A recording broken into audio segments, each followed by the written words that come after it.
mettete anche lì, vero?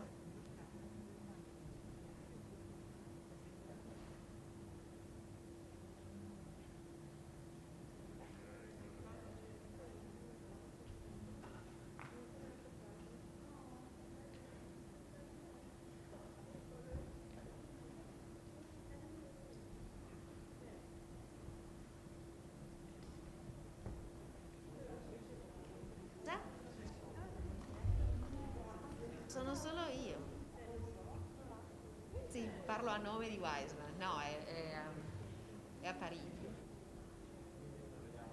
Lo vediamo, lo vedete qua, sì. Però sai come tanto quanto i grandi e virtuali sono. Hai visto il film? Mi dite voi? Ah, non lo vedo però qua.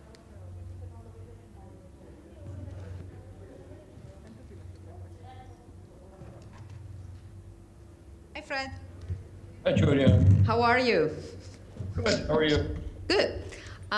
Well, this is the press conference for City Hall by Fred Wiseman, and it's one of our films in auto competition.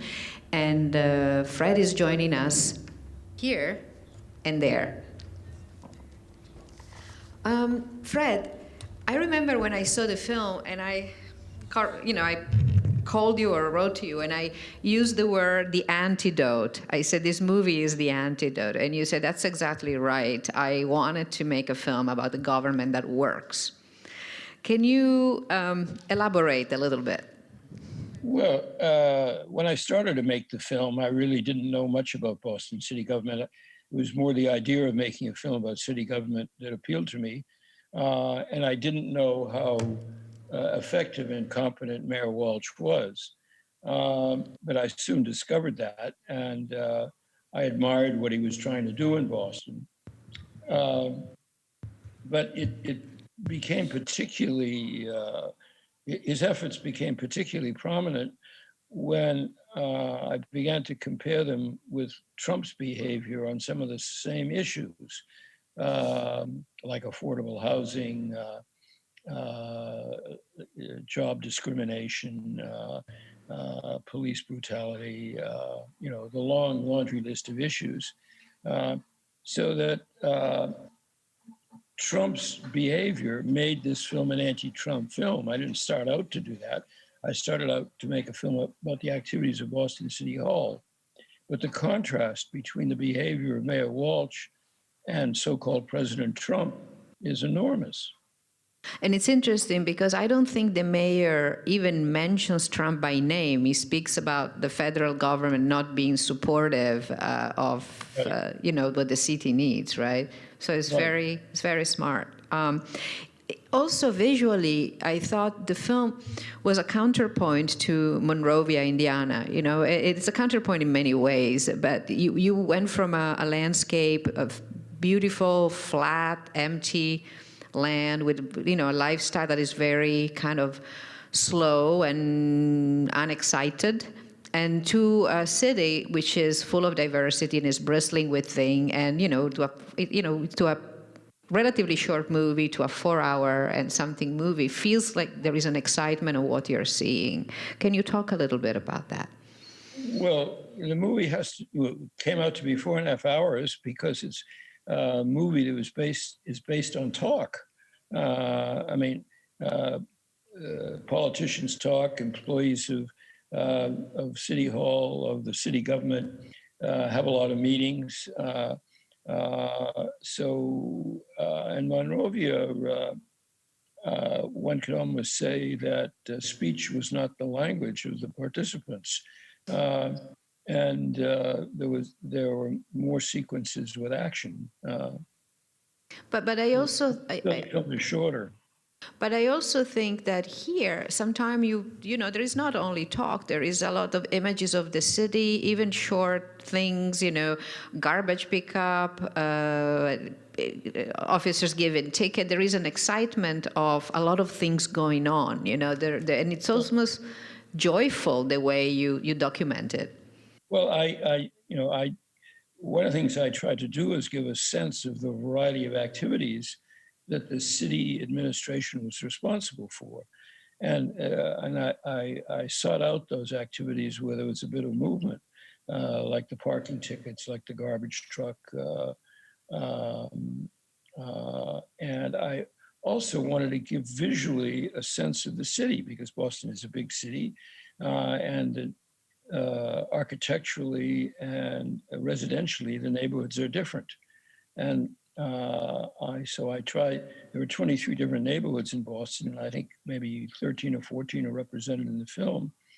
And I tried to give a sense of what the neighborhoods were like and who was living in them by shots of the buildings and by shots of the signs on the buildings, so that you knew when you were in a Spanish-speaking neighborhood or a Portuguese-speaking neighborhood or an Italian-speaking neighborhood. Boston is your city. Did this affect in any way the way you approached this film or the way you edited it? That's hard to know. I don't think so, because in fact, I've been living in Paris most of the time for the last 20 years. And even when I'm in Boston, I live in Cambridge, which is a city adjacent to Boston. And I hardly ever went into Boston. And I hadn't followed Boston politics at all. I mean, when I followed politics, it was more national politics. On a more profound level, the film, as you were saying before, shows us how involved in our daily life is city government or government in general. So it really is a lesson in that way. Were you surprised to notice that? Well, I was surprised because I guess I hadn't thought about it, and I experienced individual portions of it, like getting parking tickets or getting speeding tickets. But I discovered, which anybody who really knows something about city government already knows, the city government touches more aspects of our life than either state or federal government in the United States, because it's involved with birth, death, marriage, accreditation of restaurants,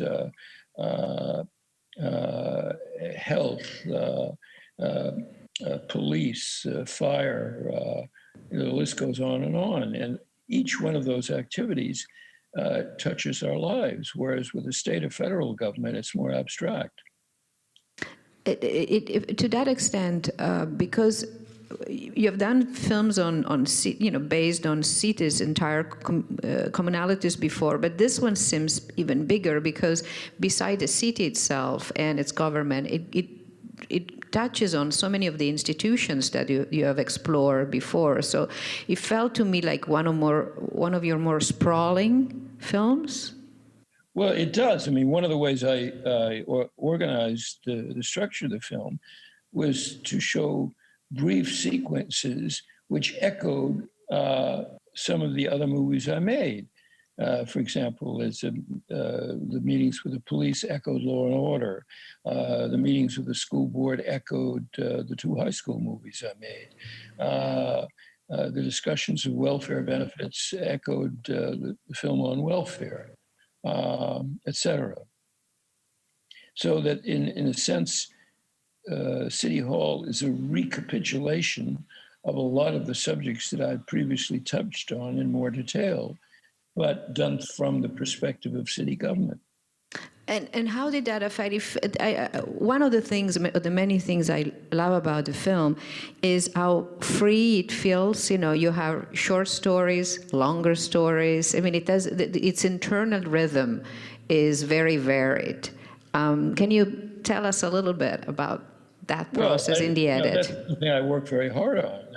I had, I think, about 110, 115 hours of rushes, and the final movie is a mere 4.5 hours.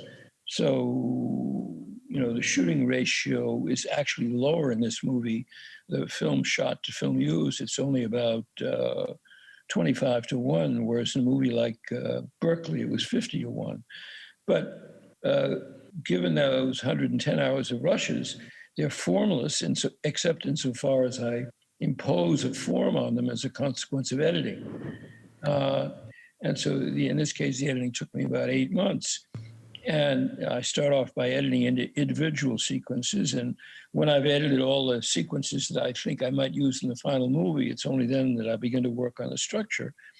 And it's very important to me, as it is to any filmmaker, to convert these random sequences, first of all, to give them individually a form, and then to find a way of relating them to each other that makes a movie out of these separate and disparate sequences. So that I have to be I'm concerned not only about the internal rhythm within a sequence, but the rhythm between the sequences. And I have to, that's from a visual point of view, but from a point of view of content, I have to be able to identify to myself what's going on in a sequence in order to make the decision as to whether I want to use it and how I'm going to edit it. And then subsequently, where I'm going to place it and the significance of where it's placed. I could go through any one of my movies and provide a rationale in words as to why each shot is where it's placed and what its relationship is to the shot that goes before and after it, and how, for example, the first 10 minutes of the movie is related to the last 10 minutes of the movie. Whether or not that's apparent to anyone else is not particularly important to me, but it's very important to me that I think, whether I deceive myself or not, that I have to think that I understand what's going on in the sequences and that the order in which I place them has some meaning. Because of its vastity, was it more difficult this one to edit than others? I don't know, it was more difficult. It takes time and patience and just basically editing movies is talking to yourself. And I like doing that, and I find it very interesting. I sit down and talk to myself. And did you actually shoot longer, or is no? It was about the same. It was about 10 weeks. And in one of the what is it that you liked so much about Mayor Walsh? Well, I mean, I had never met him until just before I started shooting the movie, but he comes across, to me at least, as someone who's sincere, who really cares. He built a very diverse ethnically and racially coalition in order to be first elected mayor. And it wasn't bullshit. I mean, you can see from the people who are on his staff at the staff meetings or the people he talks to in his office that all races, ethnicities, and certainly religions are represented in the staff of City Hall. That's done quite deliberately, and from my point of view, successfully. At the beginning of the film, he has a line, and this is something like this. He says, "I don't think we are doing a good job at explaining what we do." And do you think that the Democrats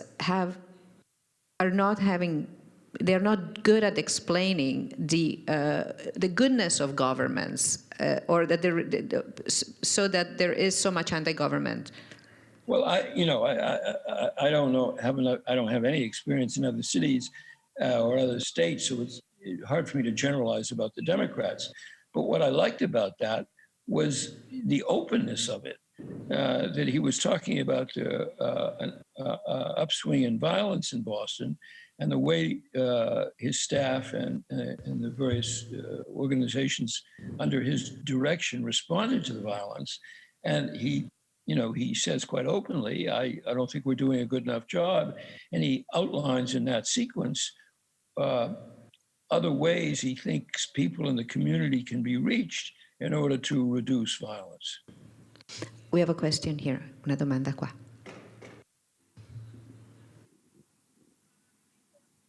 Buongiorno, Cesare Stradaioli per Venezia News. Lei ha detto che non era sua intenzione fare un film contro Trump. In realtà sembra che negli anni Trump si sia messo contro di lei e contro le sue tematiche. Quando lei parla di welfare, di attività pubblica, di comunità, esistono due Americhe che hanno due idee opposte su queste tematiche? Grazie. Okay, so the question is, you said that you didn't set up to make a film against Trump, but in my view, it's almost like if Trump had set up to go against everything this film represents. Does this mean that there really are two Americas, one that acknowledges the need of a civic society that support its inhabitants, and one that doesn't? Well, I think there are more than two Americas, but I think Mayor Walsh and Trump represent two extremes. And, you know, naturally, I'm on Mayor Walsh's side. And because, I mean, every time Trump opens his mouth, he says something idiotic, which is either racist or divisive or with the intent to create chaos. And someone like Mayor Walsh is interested in bringing people together and negotiating and finding ways of resolving common problems. It's the opposite. So every time Trump opens his mouth, he makes the contrast between these two approaches to government clearer. Your film has been called a testament to American democracy, and it's an American experiment. Do you agree? Well, I think it's an example of democracy successfully functioning. Does it function perfectly? Obviously not. But no, you know, I don't know any governmental form that functions perfectly. But what I found impressive about it was that Mayor Walsh and his staff cared. And they were trying to implement their ideas in order to provide more and useful services to the citizens of Boston. And that's all that one can demand. And they were doing it with an openness and a transparency, which was admirable. I was thinking about some of your later films in connection to this one, you know, and even in Berkeley, Jackson Heights, certainly Public Library. The National, I mean, there is a constant affection for people that do the work, and most of them seem that they are serious about it, and their purpose is to do it well and to help other people. And so where does this goodwill and this professionalism and this intent of making things work break? At what level does it break and stops working? Well, I don't, it's hard for me to answer the question directly in terms of what level, but I'll answer it indirectly. I think it's just as important to make documentary movies that show about places that are working or where the people are making an effort to provide good services to other people and trying to help other people, as it is to make movies about places that are terrible. And I've done both. I mean, Tittycut Follies, which was my first movie, was a prison for the criminally insane, which was a horrible place. And I believe the movie adequately expresses the horror of the institution. But there's some documentary filmmakers who feel that you always have to make a movie exposing something. But I think it's equally important to make a movie that shows people trying to do a good job. And National Gallery is an interesting example of both, really, because the staff of National Gallery is extremely competent. They're very well-educated curators of art. But if you look at the paintings that are on display in the National Gallery, their paintings are about all the human vices. You see people killing each other. You see firing squads. You see the despotic authority of the Catholic Church in the Middle Ages. You see shots of their paintings or sculptures of Christ or other saints with arrows in their body or their heads cut off. So if you think about, on one hand, the staff of the National Gallery is extremely good and competent, but the paintings that they have in their collection and are on display, some of which I show in the film, show some of the worst aspects of human behavior. So you have a combination of both in the film. You've been in, as you said before, you've been in France for for several months, where you did the post-production and then you stay there. What is your perspective on what's happening in the States right now and the upcoming election? Well, I mean, in terms of the election, I mean, like everybody else I know, I'm hoping Trump is going to win. But I also thought Hillary Clinton was going to win, and I was quite wrong.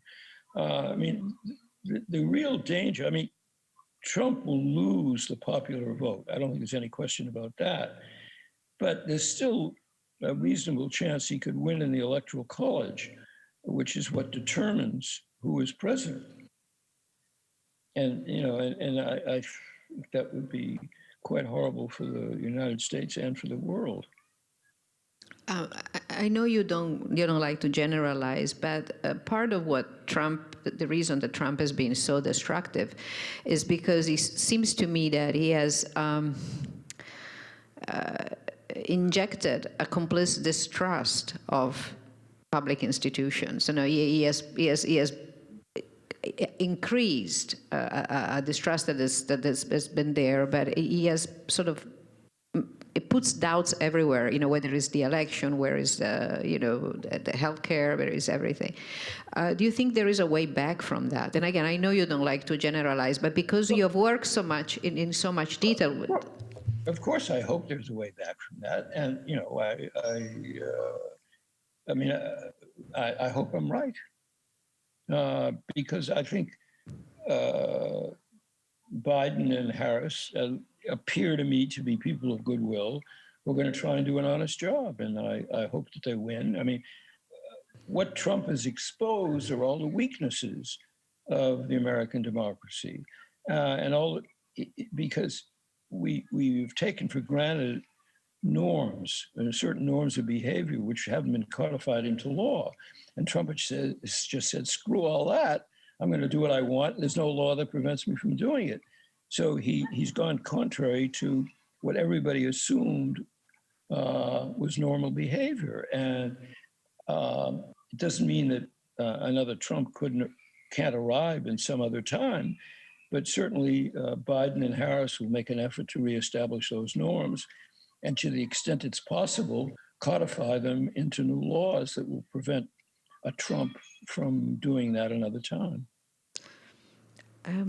I think we have time for one more, and I'm going to ask you about your next film, because in a recent conversation you said that you were already working on something else. Well, I can't do another documentary now because the COVID really makes it impossible. Because when I shoot a documentary, I usually meet hundreds of people in the course of a day,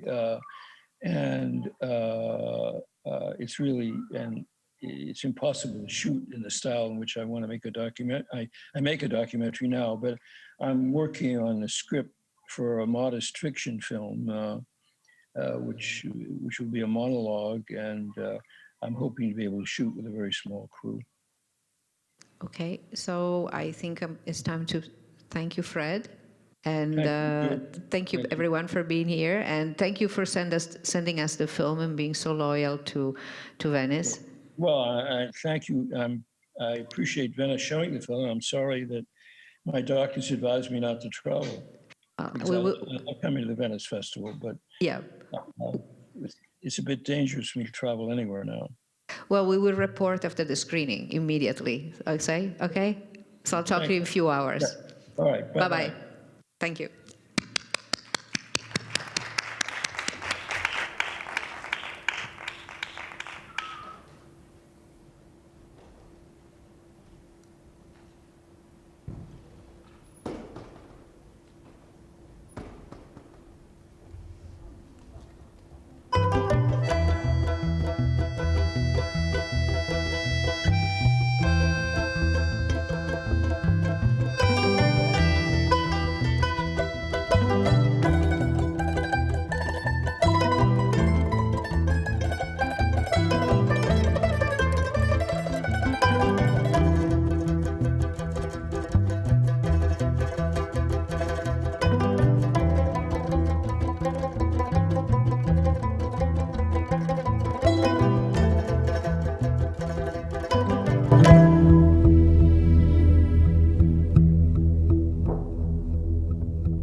allora noi in genere non facciamo introduzioni, quindi domanda e risposta, non abbiamo necessità di contrarre tempi. Benissimo.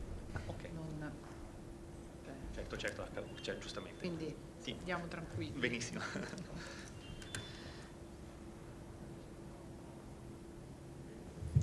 In italiano, se potete. Perché lui traduce direttamente in inglese. In giapponese, scusa. Allora, italiano. Esatto.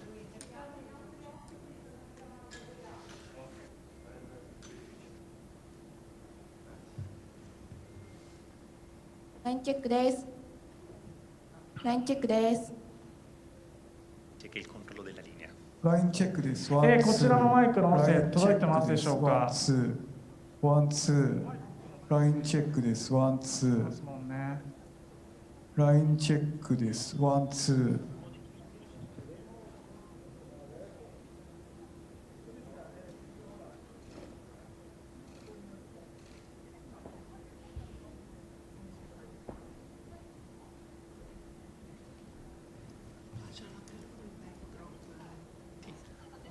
ラインチェックです。ラインチェックです。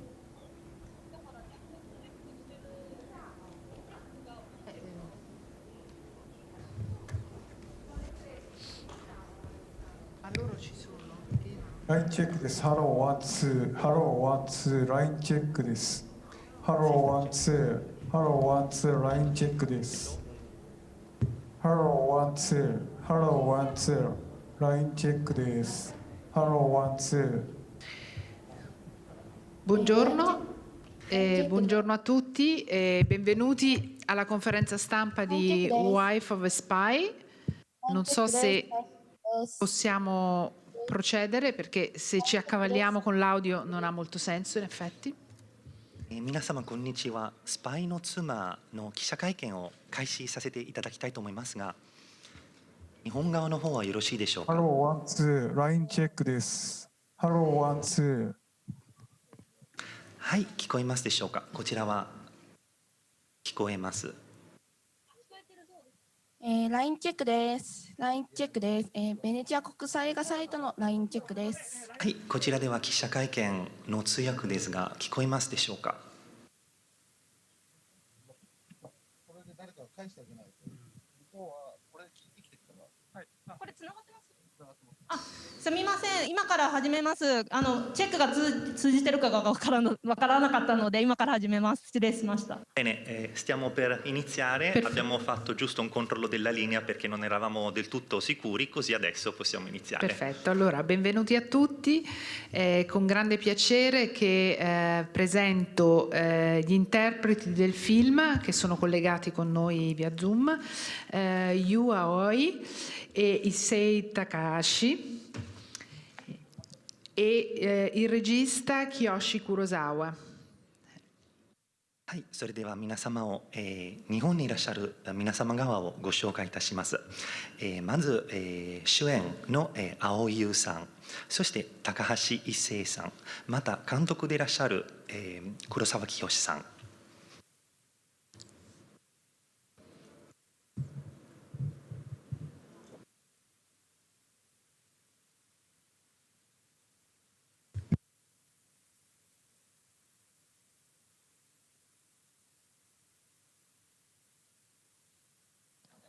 大丈夫ですか。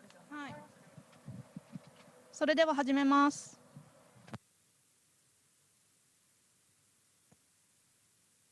Dice che appunto stanno iniziando.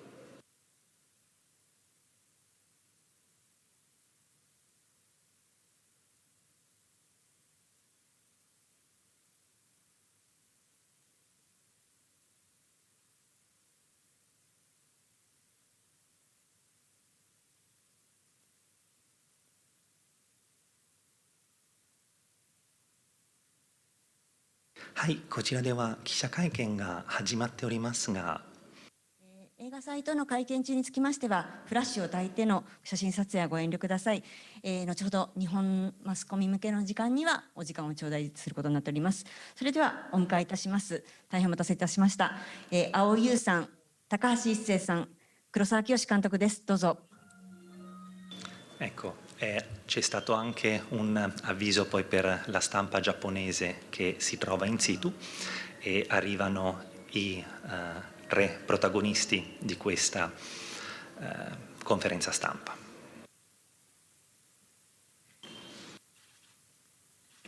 では皆さんお座りください。この状態でちょっとベネチアからの音声を待ちます。 Sono in attesa dell'audio da Venezia. 聞こえますでしょうか？僕が答えれば、聞こえてます。黒沢です。聞こえてます。 Bene, sì, vi sento forte e chiaro, sono il regista Kurosawa. Benissimo, allora benvenuti a questa conferenza stampa anche per gli attori e il regista che abbiamo appena presentato. Benvenuti in competizione alla 77esima mostra del cinema di Venezia. È un piacere avervi con noi, anche se a distanza. Io vorrei cominciare subito questo incontro con una domanda per il regista. Cosa l'ha spinta in questa sua prima opera ambientata in un'epoca passata, cosa l'ha spinta ad occuparsi proprio di questa vicenda e ad affrontare il tema, il genere della spy story? はい、ではこの度、ベネチア映画祭第77回のこの記者会見へようこそいらっしゃいました。早速黒沢監督に質問いたしますが、今回初めてこの歴史ドラマに挑まれておられますが、何をきっかけにこの歴史的な話を取り上げようと思われましたでしょうか。そしてまたスパイ物語にしようと思いましたでしょうか。はい、まず今僕たちは日本にいるのですけれども、このウイルスの状況で本当に行きたかったんですけども、残念ながらイタリアに行くことができず、東京からこのようなリモートの形で記者会見させていただいていることを大変光栄に思いますと同時に、そちらに駆けつけてくれたジャーナリストの皆様に本当にすみませんでした、現地に行けなくてというふうに謝りたいと思います。Beh, innanzitutto vorrei dire che noi in questo momento, come vedete, ci troviamo in Giappone e questo a causa del virus. In realtà la nostra volontà sarebbe stata quella di essere lì insieme a voi. Purtroppo non c'è stato possibile recarci in Italia, pertanto in questo momento ci troviamo a Tokyo, siamo così collegati da remoto. Nonostante questo, il fatto di poter partecipare a questa conferenza stampa è al tempo stesso una ragione di onore e sono anche estremamente grato ai giornalisti che però hanno fatto lo sforzo di recarsi proprio appunto in presenza anche a questa conferenza stampa e mi scuso profondamente del fatto di non poter essere lì presente con voi. はい、それでご質問された件ですけれども、僕は以前から現代のドラマを扱っていてもやはり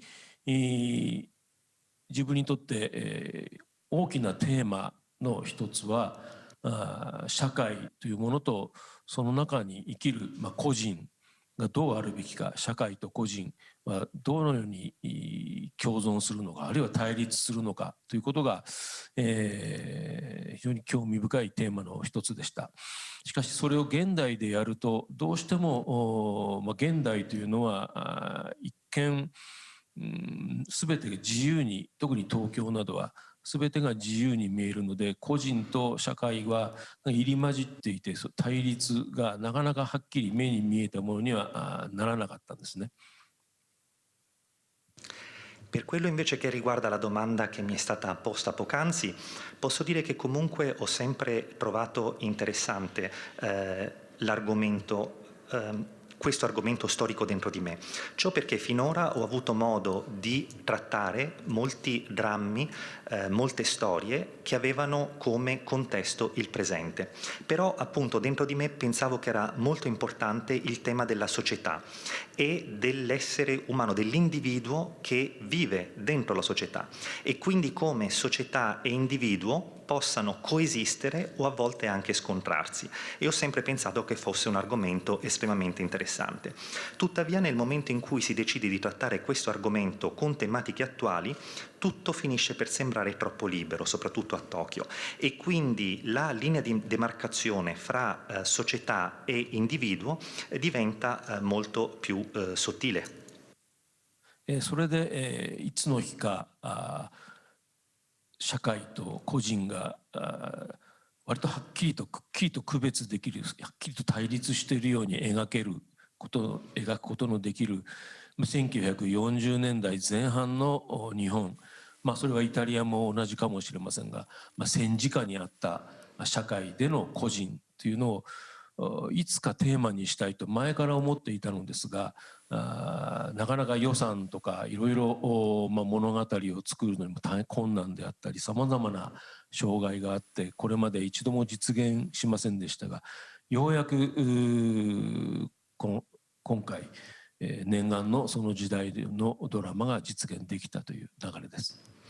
Però quindi quando mi sono soffermato a pensare a quello che potesse essere un periodo in cui questa linea di demarcazione tra società e individuo potesse essere più marcata, ci potesse essere un contrasto più forte, ho proprio pensato a quelli che erano gli anni del 1940, e probabilmente era anche la stessa cosa in Italia, però era interessante vedere qual era la situazione dell'individuo all'interno della società circondata, coinvolta in una guerra. E in passato avrei voluto comunque affrontare questo argomento, ma per ragioni di budget o per riuscire comunque a creare la storia stessa c'erano stati vari impedimenti e quindi non si era riuscito a realizzarla. E invece adesso, appunto, dopo tanto tempo, finalmente questo mio desiderio celato per tanto tempo ha avuto una sua trasposizione cinematografica. 題材にスパイを選んだ理由ですけども、その理由の一つは今言いましたように、社会というものと個人というものが何か引き裂かれたような対立するようなすごく分かりやすい職業というか存在として、スパイというものがいるなということが一つと、しかしそれ以上にそうですね、何かスパイと聞いた瞬間すごくある種の映画的な魅力、ジャンル的な何か映画の魅力がそこでいろいろと発揮できるんじゃないか、そういう映画にとってとても魅惑的な言葉の一つだと思うからです、スパイというのが。Inoltre, per quanto riguarda il perché io abbia scelto lo spionaggio, le spie, questo un po' riguarda ciò che ho detto poc'anzi, cioè è comunque chiamiamola un'attività molto intellegibile per quello che riguarda questa netta separazione fra individuo e società, c'è proprio questa separazione netta. E in più, oltre a questo, va detto che in un film, a livello cinematografico, a livello di genere, ha comunque un fascino che sapevo che avrei potuto trasmettere grazie a un film, e quindi c'è proprio anche il fascino che deriva dalla parola spia.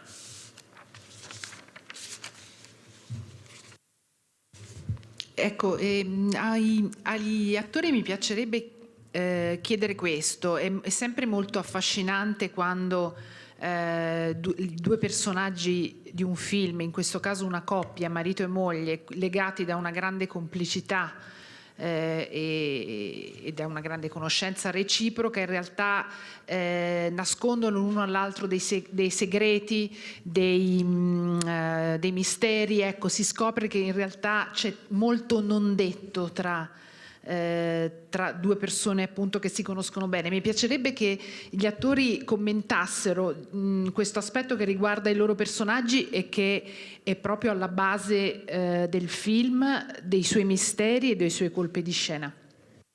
では主演のお二方に伺いますが、今回は夫婦を演じていらっしゃるのですが、これは仲が良い夫婦であってお互いに知り合っているような雰囲気ではありますが、途中でお互いにさまざまな秘密、さまざまな謎を持ち込んで、それに関してお互いに黙ってたということが途中で分かりますが、そうするとこのような関係について、お二方にコメントをいただきたいと思います。なぜかというと、この夫婦の関係から、フィルム自体、この作品自体が成り立っているからです。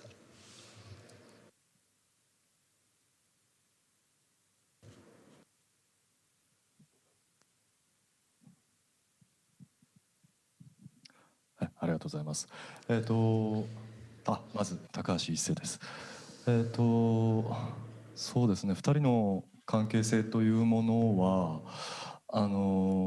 非常に繊細なものであって、お互いが思っているというこの心情的なものっていうのは、きっとお互いに思い合っていく形が、違っていて、でかつやっぱり表層的に流れているものと内側で流れているものの違いというものが、黒沢さんの手によって、こう切り取っていただけてるなという感覚はあります。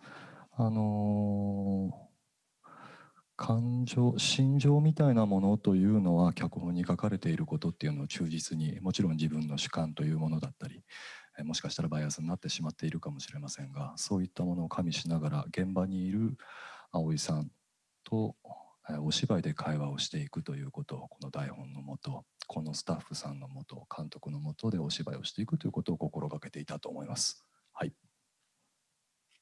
Grazie. Innanzitutto mi presento, sono Issei Takahashi e per quanto riguarda la relazione fra questi due personaggi si può dire che era una relazione che aveva senza dubbio molta reciprocità.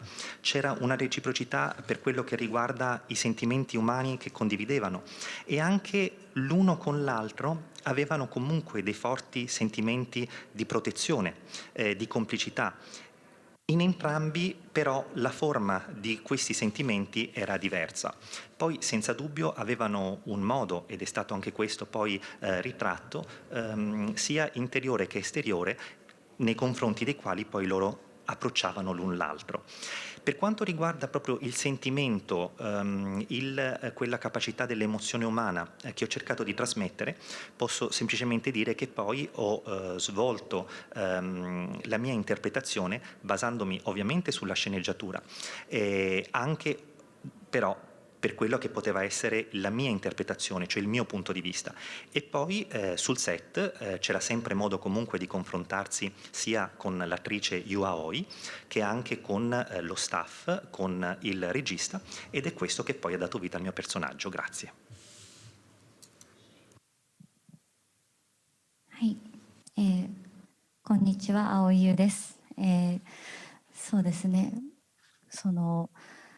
どんどん夫婦の関係が変わっていくので、なんて言うんでしょう、特に私が演じた聡子のなんていうの、衝動だったり、それまではずっと優作さんがいて自分がいるという感覚で生きてたのが、途中から優作さんの目に自分がなってるような感じがしてっていうセリフがあるんですけど、なんかそういった共に生きるという喜び、一緒に何かを成し遂げようとする喜び、こう一心同体になっていく喜び、そういったものがどんどんこの物語を動かしていくと思うので、そうですね、そこはとても大切に演じましたし、私はとっても怠けも聡子っていうの生命力に負けないように、その衝動に置いてかれないように演じたつもりです。ありがとうございます。Buongiorno a tutti, io sono Yu Aoi e è vero, la relazione di questa coppia, marito e moglie, poi cambia e Satoko a un certo punto diventa anche impulsiva. Fino a un certo momento c'era suo marito Yusaku e proprio perché esisteva il marito esisteva lei. Poi però a un certo punto tutto quanto cambia e lei stessa deve cominciare a prendersi cura del marito. C'è anche una battuta nel film che proprio parla di questo, cioè in quel momento loro cominciano a vivere insieme. Lei ha la gioia di poter pensare di realizzare qualcosa insieme e diventano come un corpo e un'anima sola. E questo è ciò che poi anche fa smuovere la storia stessa, la trama, ed è questo ciò su cui io ho cercato di concentrarmi durante la mia interpretazione.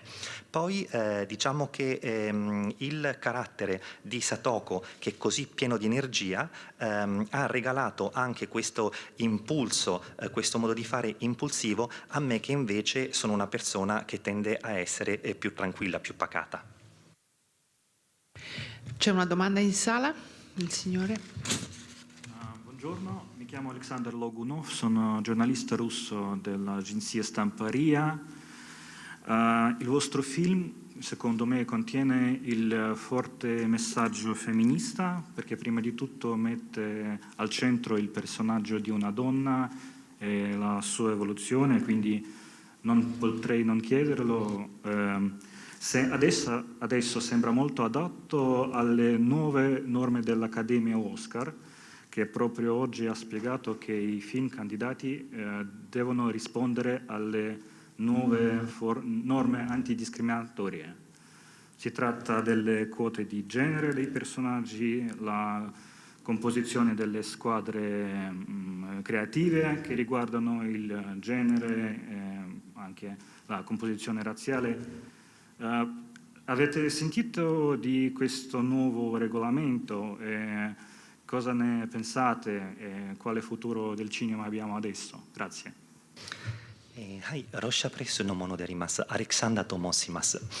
この映画は、とてもフェミニストだと思っております。なぜかというと、主人公が女性であって、この物語の中心となるのはその女性です。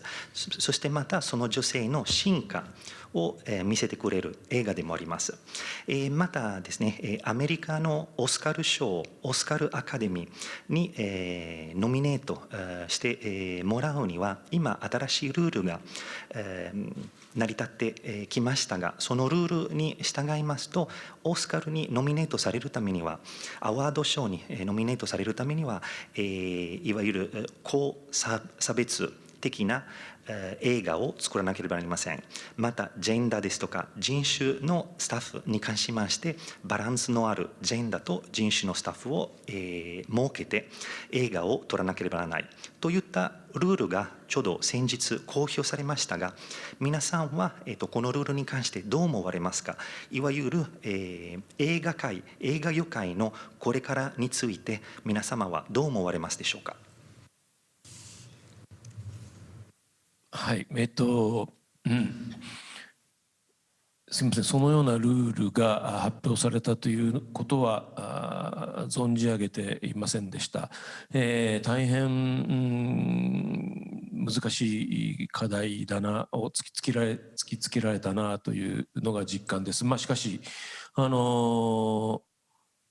非常に真っ当な正しいことでもあるだろうと思ってもいます。そこまで訳してください。Devo essere sincero e ammettere che non ero a conoscenza che questo nuovo regolamento fosse stato annunciato. Quello che posso dire è che senza dubbio è stato preso in considerazione un elemento, una tematica che è molto difficile, molto complessa da trattare. Quello che posso senza dubbio dire è che ovviamente è una tematica sotto varie prospettive corretta, giusta. ただ日本で、映画を撮っている実感からすると今おっしゃったようなルールは全く正しいと思いながらもそれどころではなく目の前のさまざまな処理、つまり日本というのは国はそこそこ豊かなようですが映画業界というのは全くお金がなくて非常に、予算が少ないところで、みんなスタッフも俳優も精神と肉体を最大限にすり減らしながら仕事をしています。その中でさらにいろいろ今はそれに対してそうする時もコロナウイルスの対策をしなきゃいけない、そういうことも考えながら懸命に仕事をしているわけですけども、そこにさらにそういう正しさを全てワンカットワンカット取るごとに、シナリオの一行一行書くごとに全ての正しさを追求するというのは全く正しいのですけども、今の日本映画にどこまでそれが実現できるのか非常に不安はあります。いつの日か実現したいと思いますが、僕の周りを見るとなかなか日本ではそれを守りきるというのはまだだいぶ時間がかかるように思います。Poi per quello che riguarda la situazione della cinematografia giapponese, cioè proprio l'atto di riuscire a creare dei film in Giappone, come accennavo poc'anzi, questa regola che lei ha appena menzionato è senza dubbio giusta. Il fatto è che bisogna anche concentrarsi e gestire ciò che abbiamo adesso davanti agli occhi. Cioè il Giappone come nazione può sembrare avere un suo livello in qualche modo di benestare, c'è una situazione sostenibile a livello economico. Tuttavia invece il mondo della cinematografia soffre a livello economico-finanziario e i budget sono sempre più limitati. E per questo tra l'altro anche sia lo staff che gli attori che tutto diciamo l'indotto spende tutte le sue risorse per cercare di fare del proprio meglio. In mezzo a tutto questo, che già è complicato, si aggiunge anche il coronavirus con tutte quelle che sono le complicazioni del fatto per riuscire a realizzare appunto un film in modo che comunque non pericoloso, in modo saggio, ben pensato. E quindi, come dicevo poco fa, sarebbe fantastico riuscire a creare un sistema con delle sceneggiature in cui ogni singola frase, ogni singola inquadratura è perfettamente giusta e corretta come quello che diceva lei. E chissà, forse un giorno sarà possibile, però temo che al momento questa possibilità non si possa riscontrare sul mercato giapponese. Lo vedo anche con altri film. Questo è qualcosa che vorrei fare, però appunto per come è la situazione attuale in Giappone non credo che ci sia la possibilità di mantenere al 100% queste tipo di regolamentazioni. スパイの妻が今おっしゃったルールの一つでも守れていたらとても嬉しいなと思います。E spero che comunque Moglie della spia possa essere un film che riesce a mantenere, che riesce ad accettare, ad avere integrato per bene alcune di queste regole. Sarei molto felice se fosse così. Lì? こんにちは。映画コムでジャーナリストをしております佐藤栗子と申します。よろしくお願いします。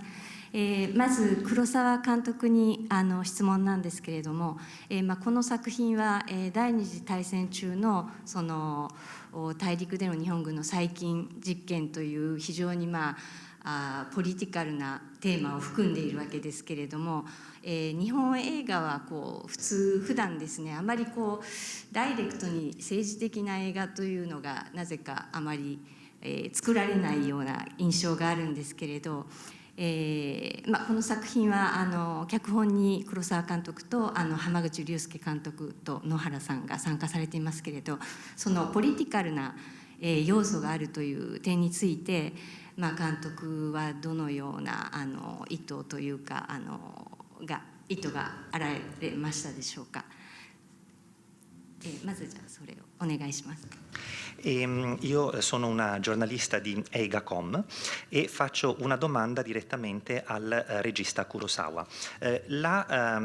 Questa storia è ambientata durante la Seconda Guerra Mondiale e all'interno di quelle che sono tutte le dinamiche in particolare si percepisce il tema politico. Va detto che spesso l'impressione che si ha è che i film giapponesi non trattino tematiche politiche in modo diretto. Invece in questo film in particolare, di cui il regista Kurosawa è stato sceneggiatore insieme ad altri 2 sceneggiatori che si chiamano Ryusuke Hamaguchi e Tadashi Nohara, invece c'è appunto l'elemento politico. Allora volevo chiedere quale fosse l'intento di descrizione di questo elemento politico proprio al regista. はい、まあ、大変興味深い質問だと思いますが、僕はこの作品を撮っている時に、まあ、歴史的であろうとは思いましたが、ポリティカルであるかどうかはあまり自分では判断せず作っていきました。E una domanda molto interessante. Per quello che mi riguarda posso dire che quando ho approcciato questa mia opera, questo mio film, probabilmente ho avuto qualche tipo di riflessione nei confronti del fatto che si trattasse di una opera storica, con un contesto storico. Però devo dire che a mio giudizio non mi sono soffermato sul fatto che potesse essere più o meno politica. どういうことかと言いますと、やはりこの映画で扱ったもちろん映画の物語自体はフィクションですけれども、扱った、満州での出来事というのは、事実であって、それの歴史的な位置づけというのは、僕の認識ではある程度もう確立していると考えています。それを元にした物語です。ただ例えばこれ最初申し上げたことと重なるんですけど、現代だと、歴史的に何かが決定していないので、現代社会はどういうものなのかという描くときに非常にポリティカルな何かが、必要となってくるのかもしれませんが、それはなかなか厄介な、僕にとっては難しいことです。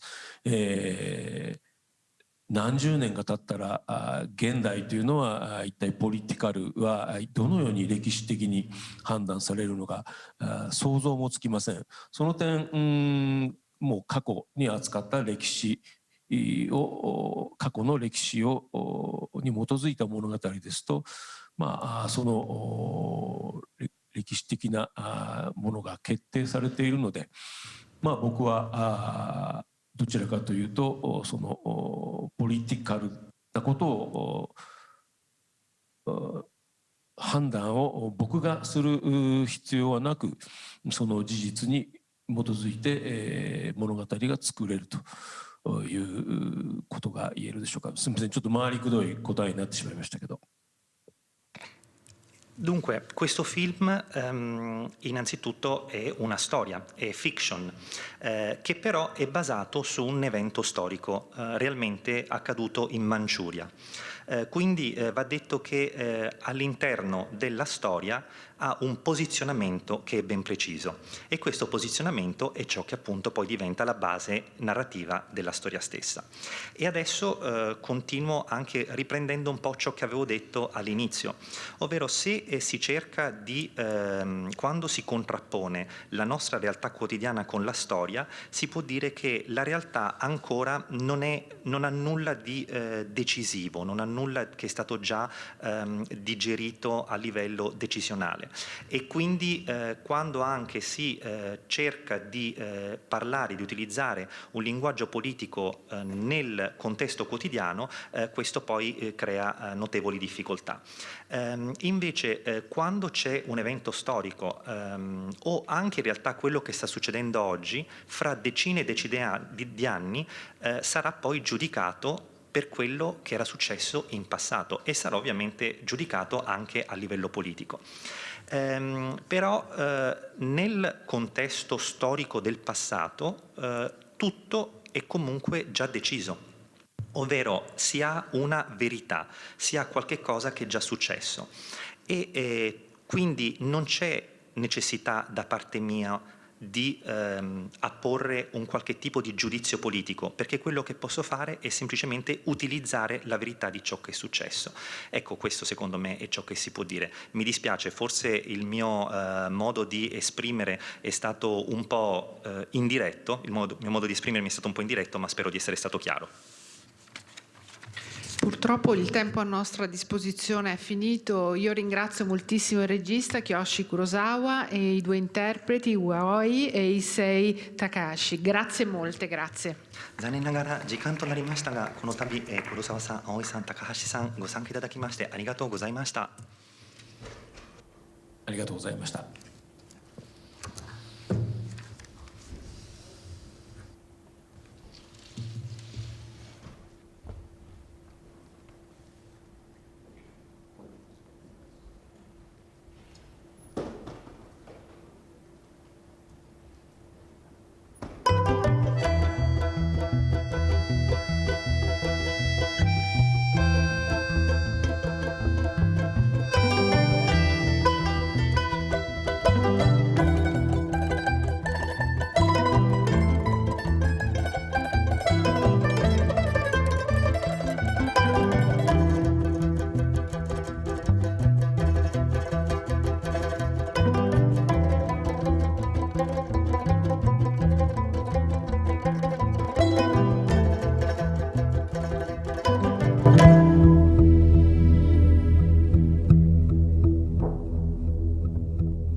Eccoci, buongiorno a tutti e benvenuti alla conferenza stampa delle sorelle MACALUSO. Vi presento subito gli ospiti al nostro tavolo, sono i produttori Paolo Del Brocco e Marica Stocchi, una delle attrici Donatella Finocchiaro e la regista Emma Dante. In prima fila abbiamo Giuseppe Battiston, questa volta nei panni di produttore, altre due attrici, Viola Pusateri e Maria Rosaria Lati, benvenute, e Samantha Antonicola di Rai Cinema. E possiamo cominciare, se avete delle domande alzate bene la mano. Io vorrei cominciare con una domanda per Emma Dante. All'origine c'è una pièce teatrale di grandissimo successo. Perché ti è venuta voglia di raccontare questa storia anche al cinema in maniera molto diversa, come ci racconterai?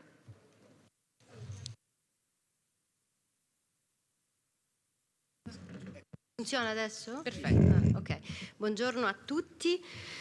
Intanto dico subito che sono felicissima di essere qui, ovviamente, anche per il momento storico che stiamo vivendo. Mi sembra veramente quasi un miracolo che siamo qui e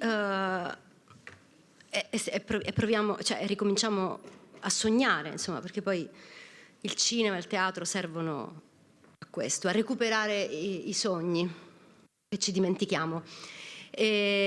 Dunque, questo film nasce come pièce teatrale un po' di anni fa, e uno spettacolo che ha girato il mondo e che continua a essere in repertorio, che si chiama appunto Le sorelle MACALUSO, dove la famiglia in realtà è un po' più allargata, perché nello spettacolo non ci sono solo le sorelle, che nello spettacolo sono 7 e non 5 come nel film.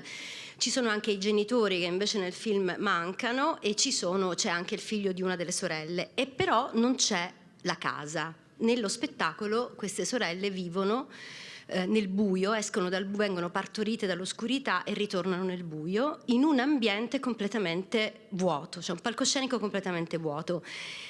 Allora, a un certo punto, siccome poi io, insomma, queste sorelle le sento un po' di famiglia, nel senso che dopo averle frequentate per così tanto tempo, ho pensato che mi avrebbe fatto molto piacere dargli una residenza. E ho pensato che il cinema poteva aiutarmi. Un film poteva aiutarmi a dargli una casa ammobiliata, con una cucina, un bagno, un mobile dove riporre le cose preziose, come un servizio di piatti, insomma. E allora ho pensato che questa casa, questi oggetti, questi mobili potessero in qualche maniera raccontare anche il corpo dentro il quale noi viviamo, che è la casa. Cioè la casa è un altro corpo della vita dell'essere umano, perché è quella che assorbe e tiene custodite tutte le cose che noi abbiamo, i nostri averi, ma anche i nostri ricordi, le nostre frustrazioni, eccetera, eccetera. E quindi è nato poi questa esigenza di scrivere il film insieme a Elena Stancanelli e Giorgio Vasta e di farla diventare una storia più visionaria, ecco, in questo senso.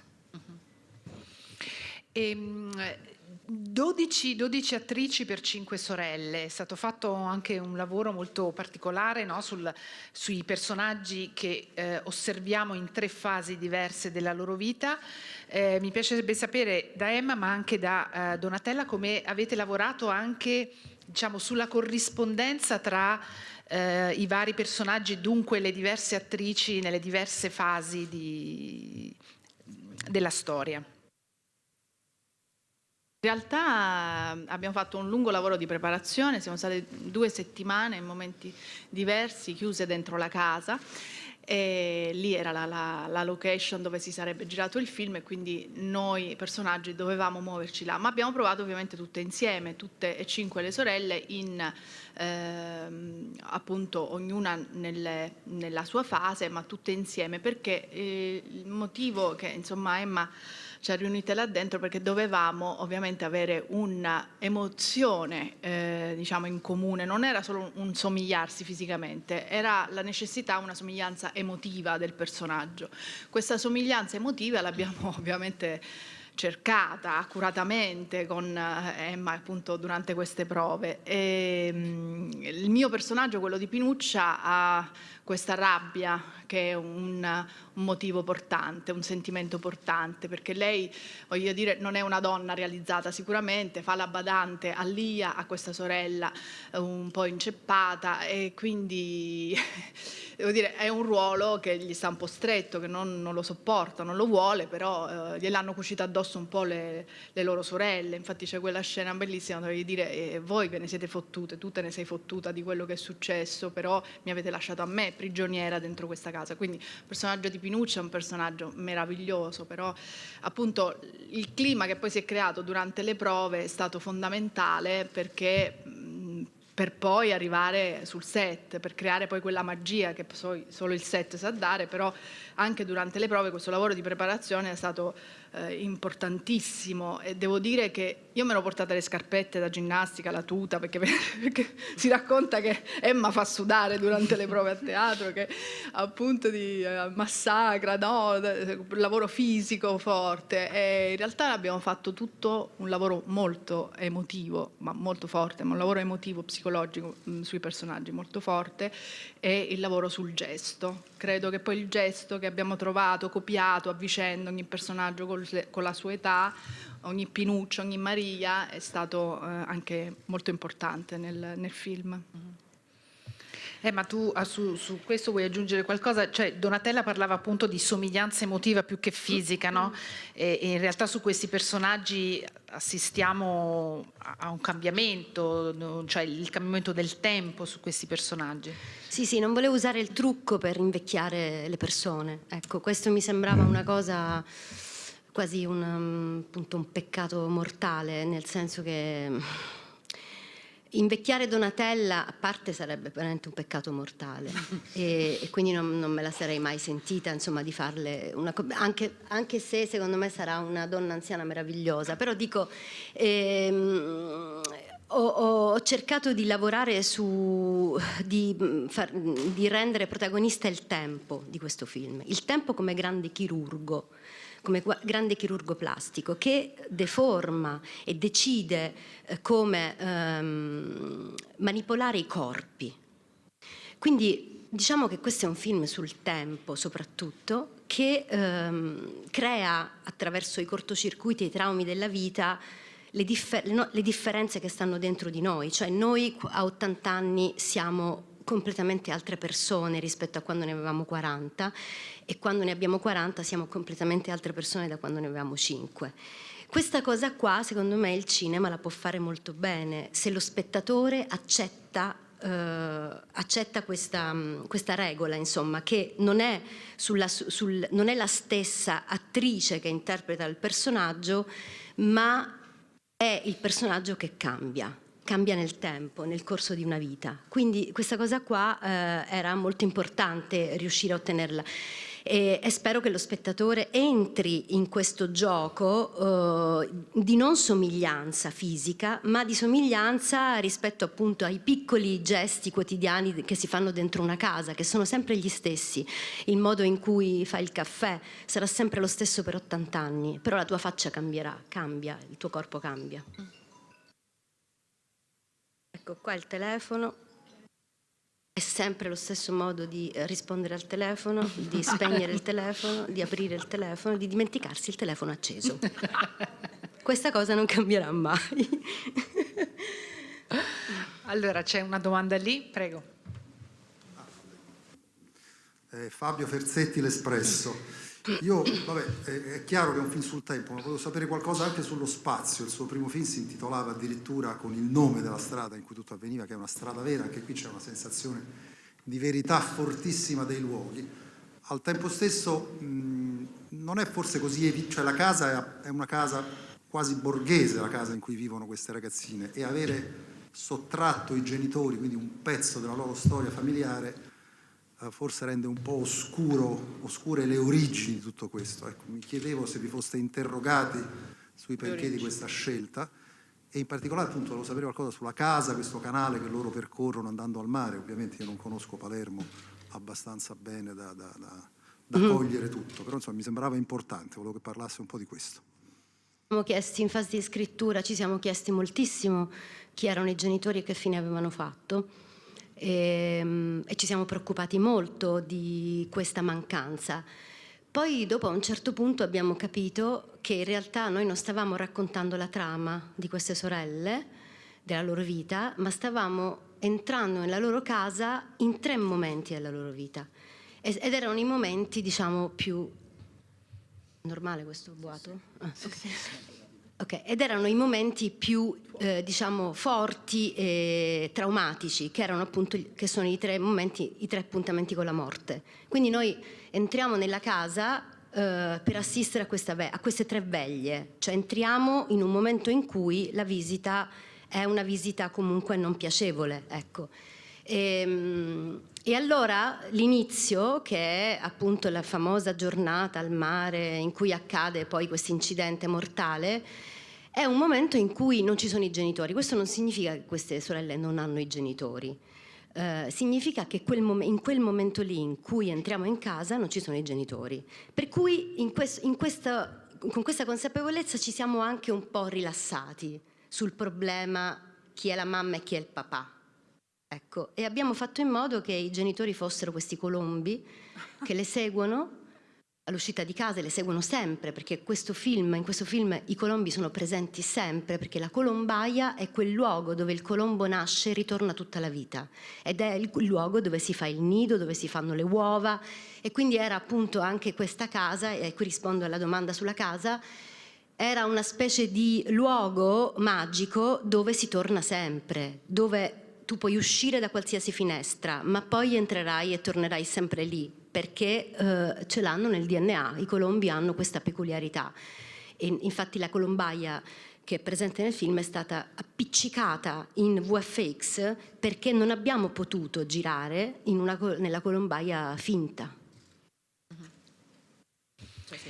La colombaia poi è la famiglia, insomma, anche sì, un po', anche la questo famiglia. Luogo di conflitti, di amore, anche nei di cimiteri odio. esiste la colombaia, che poi il posto dove mettono le ossa. Comunque è anche un film allegro. Forse. Parla di morte, ma anche di amore. Beh, ci sono molti momenti, no? Di allegria, sì.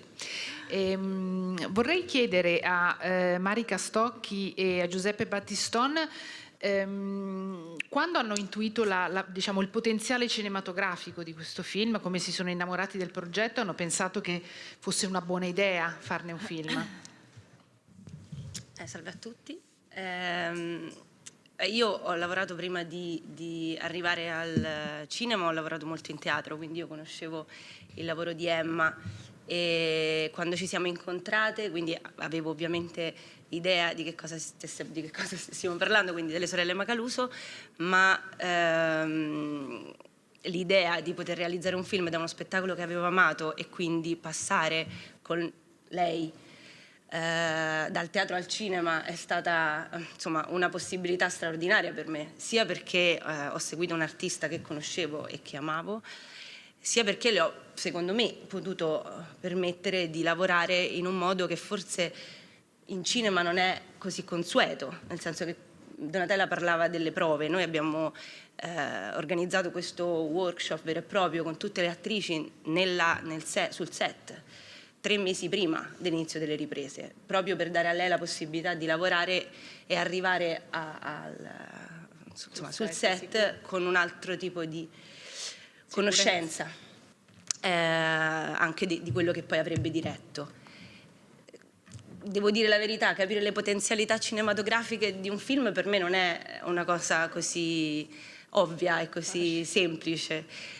Mi sono fidata tantissimo, nel senso che lei è una artista, è una voce straordinaria e quindi grazie, cioè ero solo grata.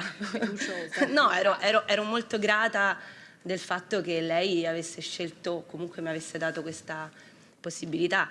Nel momento in cui abbiamo deciso di iniziare, io subito, lei se lo ricorda, ce lo diciamo spesso, le ho detto: se non riesco immediatamente a trovare dei finanziamenti per scrivere questo film, io ti lascio libera, perché non me la sento di tenerti, anche perché io e Giuseppe abbiamo aperto la società da pochissimo, quindi e poi grazie a, insomma, grazie a Rai Cinema che nel giro di pochissimo tempo è entrata, abbiamo potuto scrivere subito. Appena pochi mesi dopo l'incontro con Emma abbiamo iniziato a sviluppare il film. Se portate un microfono qui. Facciamo così? Ok, grazie. Buongiorno a tutti. Io darò una risposta un po' meno tecnica, forse. Nel lavoro di Emma la cosa che mi ha sempre colpito e conquistato è un'urgenza poetica e comunicativa che si esprime attraverso sentimenti fortissimi, talvolta violenti, ma che trasmettono una necessità di comunicare che è fuori dal comune. Quando c'è stata la possibilità di lavorare insieme a Emma, sapevo che Marika sarebbe stata la persona adatta a gestire e a nutrire questo progetto, e sapevo anche che sarebbe stata la persona migliore in grado di dialogare con Emma, che è un'artista profonda e come tale non è una persona semplice. Non è facile rapportarsi a lei, ma è sicuramente la cosa più interessante che può succederti, perché è un'esperienza che ha cambiato molto di noi. È inutile che vi dica che è una soddisfazione enorme essere qui, perché è vero, io e Marika abbiamo creato Rosamond un anno fa e grazie al lavoro stupendo che ha fatto Marika e al lavoro magnifico che ha fatto Emma, a questo concerto di energie che si sono incontrate e che hanno avuto come unico obiettivo creare una storia forte e urgente, questa per me è davvero una cosa molto emozionante. Aggiungo una piccola cosa, che lavorare con una regista donna è stato un privilegio veramente particolare che aggiunge qualcosa in più a questo film.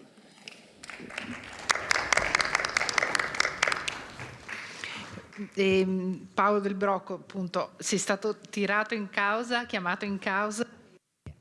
Ma di capire che anche da parte vostra c'è stato un entusiasmo. Sì, molto brevemente, noi eravamo rimasti comunque affascinati dal precedente film che avevamo coprodotto, Castellana Bandiera, che poi da qui a Venezia, quindi è stato abbastanza facile. Però ho visto nel team editoriale capitano da Samantha veramente un entusiasmo molto particolare rispetto a questo film, quindi le scelte per noi a volte sono più complicate, a volte sono più facili. In questo caso è stato più facile, anche perché riconosciamo anche il talento di una regista, peraltro, che opera anche in tante forme, e quindi dobbiamo accompagnare, supportare sia non solo economicamente, ma anche con quello che possiamo, anche con un contributo in idee, in proposte editoriali, e peraltro abbiamo trovato veramente un'apertura sia nella produzione, anzi complimenti, che è una produzione giovanissima, e quindi ci fa piacere anche per questo, perché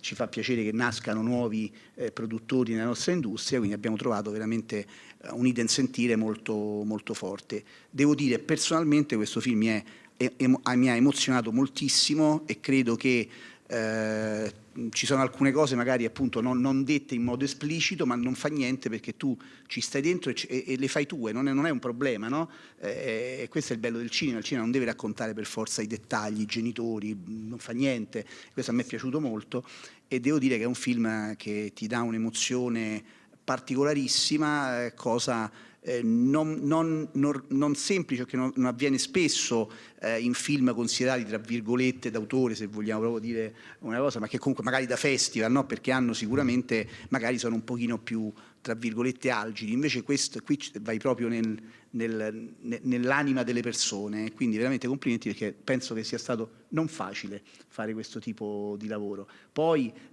con un cast meraviglioso, queste ragazze, ha detto Donatella, non ha bisogno di elogi perché si elogia da sola, solo col nome. No, però devo dire, anche dirigere, immagino, un cast anche comunque di ragazzine, di bambine. Qui abbiamo una splendida attrice giovanissima, insomma veramente complimenti, siamo veramente molto soddisfatti di questo film. C'è una domanda lì e poi andiamo lì con la mascherina. Vai. Sì, buongiorno. Da Giordano per Icon.it, una domanda per Emma Dante, è una curiosità più che altro. Si parlava della casa, quindi questa residenza che si è trovato diciamo dallo spettacolo teatrale al cinema, però c'è anche lo stabilimento balneare, il Charleston, che è un grande punto di riferimento vicino a spiaggia di Mondello. Volevo sapere se la scelta è dettata dal fatto che questo sia stato un grande punto di riferimento, quasi un'istituzione, oppure se c'è un legame che l'ha magari avvicinata a questo grande punto di riferimento come il Charleston. Grazie. Tutte e due, perché il Charleston era un'istituzione, soprattutto negli anni 90, che è la prima fase della vita di queste sorelle in cui è ambientato il film, e anche un aspetto sentimentale, perché io ci andavo da piccola. Ora per esempio non si chiama più il Charleston ma si chiama Le Terrazze, mi hanno cambiato il nome e infatti poi dopo insomma noi ce l'ho fatto rimettere in VFX ed era per me un luogo del cuore, perché ci andavo quando ero piccola e con gli amichetti mi infilavo sotto la palafitta, perché il Charleston è costruito appunto con questi piloni direttamente nell'acqua, e quindi sotto il riverbero della luce, il suono che facevano le nostre voci quando giocavamo mi è rimasto impresso e ce l'ho rimesso, perché poteva essere un posto bello dove appunto creare questo cortocircuito. C'era una domanda lì. Maria Rita Graziani, agenzia di stampa Dire. Nel film ci sono molti riferimenti letterari e volevo sapere se ce ne poteva parlare un po', quelli che legge Lia, i libri che legge Lia, e anche un po' delle musiche, della scelta delle musiche. Grazie. Sì, una di queste sorelle, spegnilo il telefonino. Una di queste sorelle, forse non lo sa spegnere, ditegli. Una di queste sorelle, appunto Lia,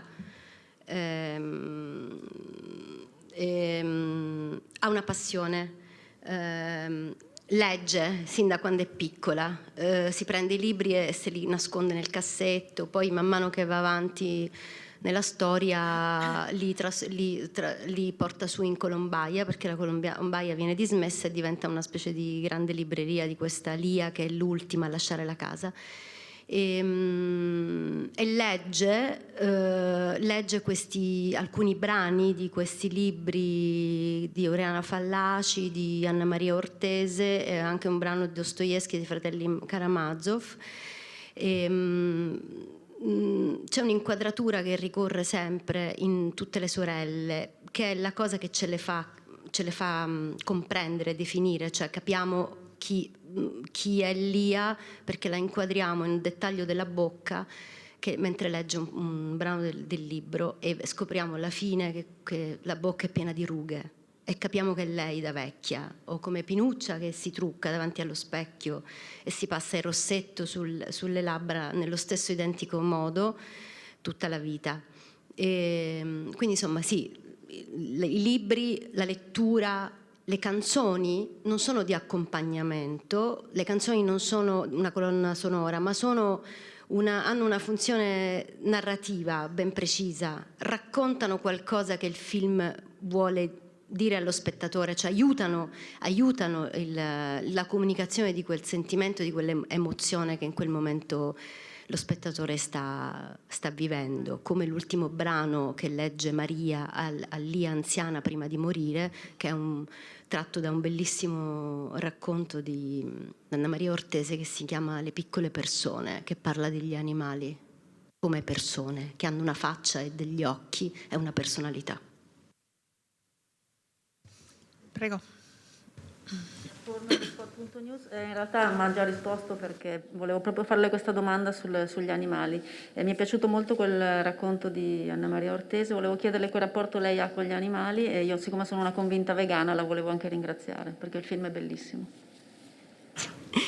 Io ho un rapporto speciale con gli animali, perché anche io li ritengo, come dice Anna Maria Ortese, piccole persone. Ho avuto dei lutti in casa degli animali, di alcuni animali, insomma, che ho vissuto come dei lutti di persone di famiglia. I colombi che noi con i quali abbiamo lavorato sono stati coccolati più degli attori e delle attrici, e soprattutto sono state girate le scene dei colombi nella colombaia originaria, proprio per non traumatizzarli. E secondo me questa cosa nel film si sente questo amore per questi animali, che comunque sono tanti, e comunque non è stato facile girare in una stanza molto piccola piena di guano, perché poi i colombi fanno quello soprattutto, no?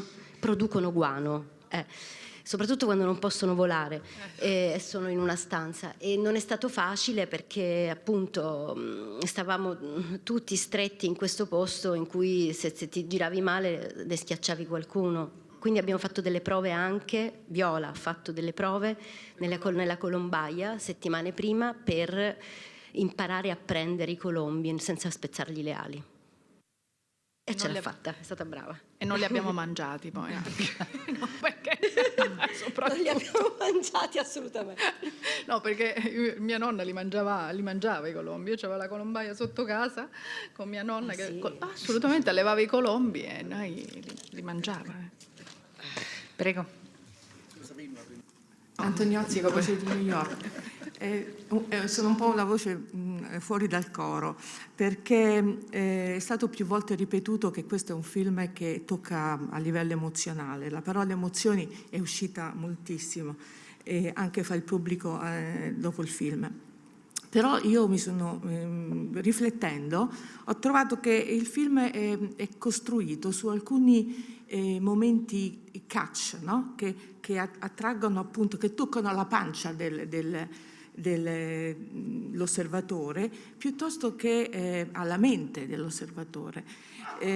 Abbiamo appunto, il film è costituito di morti di incidente, morte di cancro, speranze deluse, l'omosessualità, follia. Sono argomenti veramente, sono grandi, sono questioni veramente importanti, sono fondamentali, sono tematiche molto profonde, e in questo suo film vengono toccate e vengono date da fruire allo spettatore.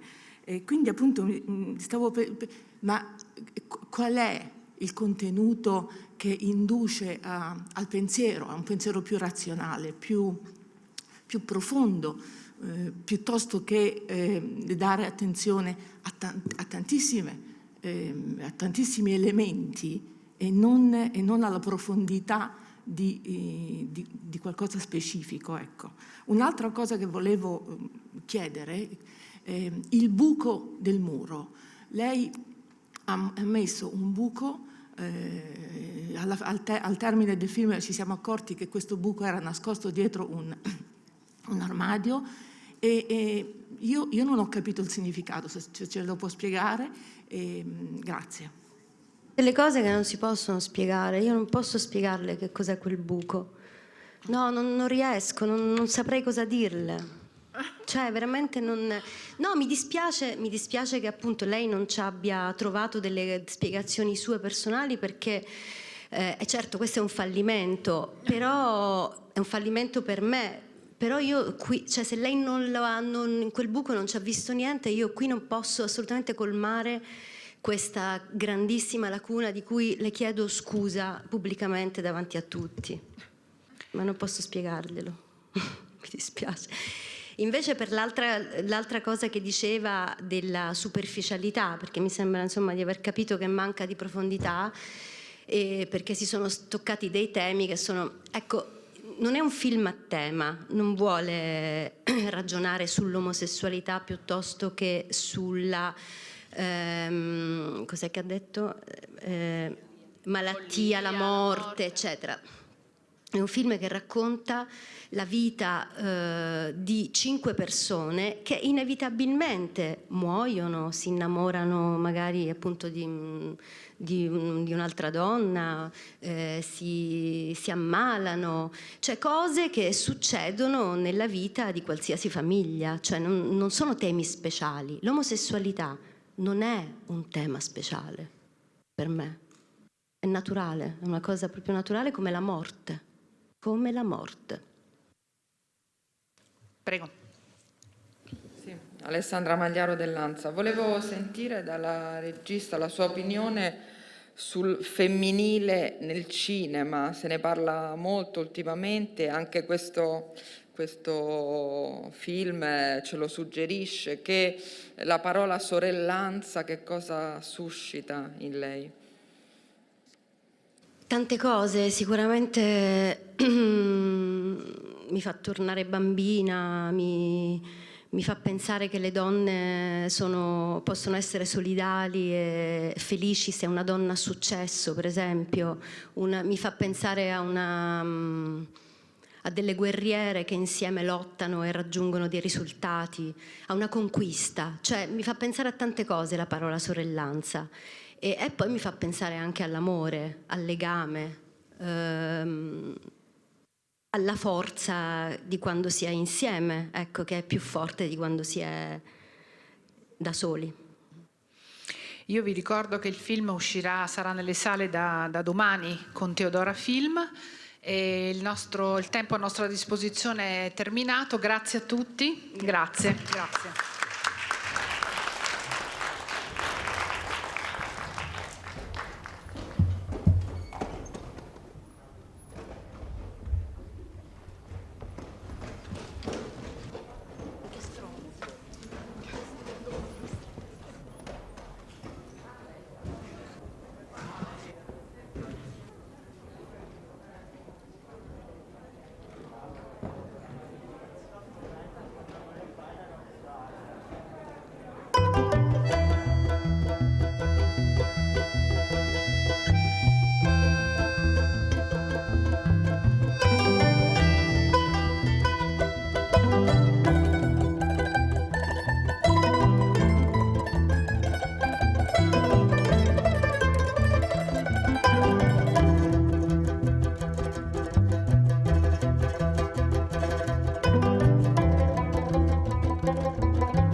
Buon pomeriggio, good afternoon to everybody.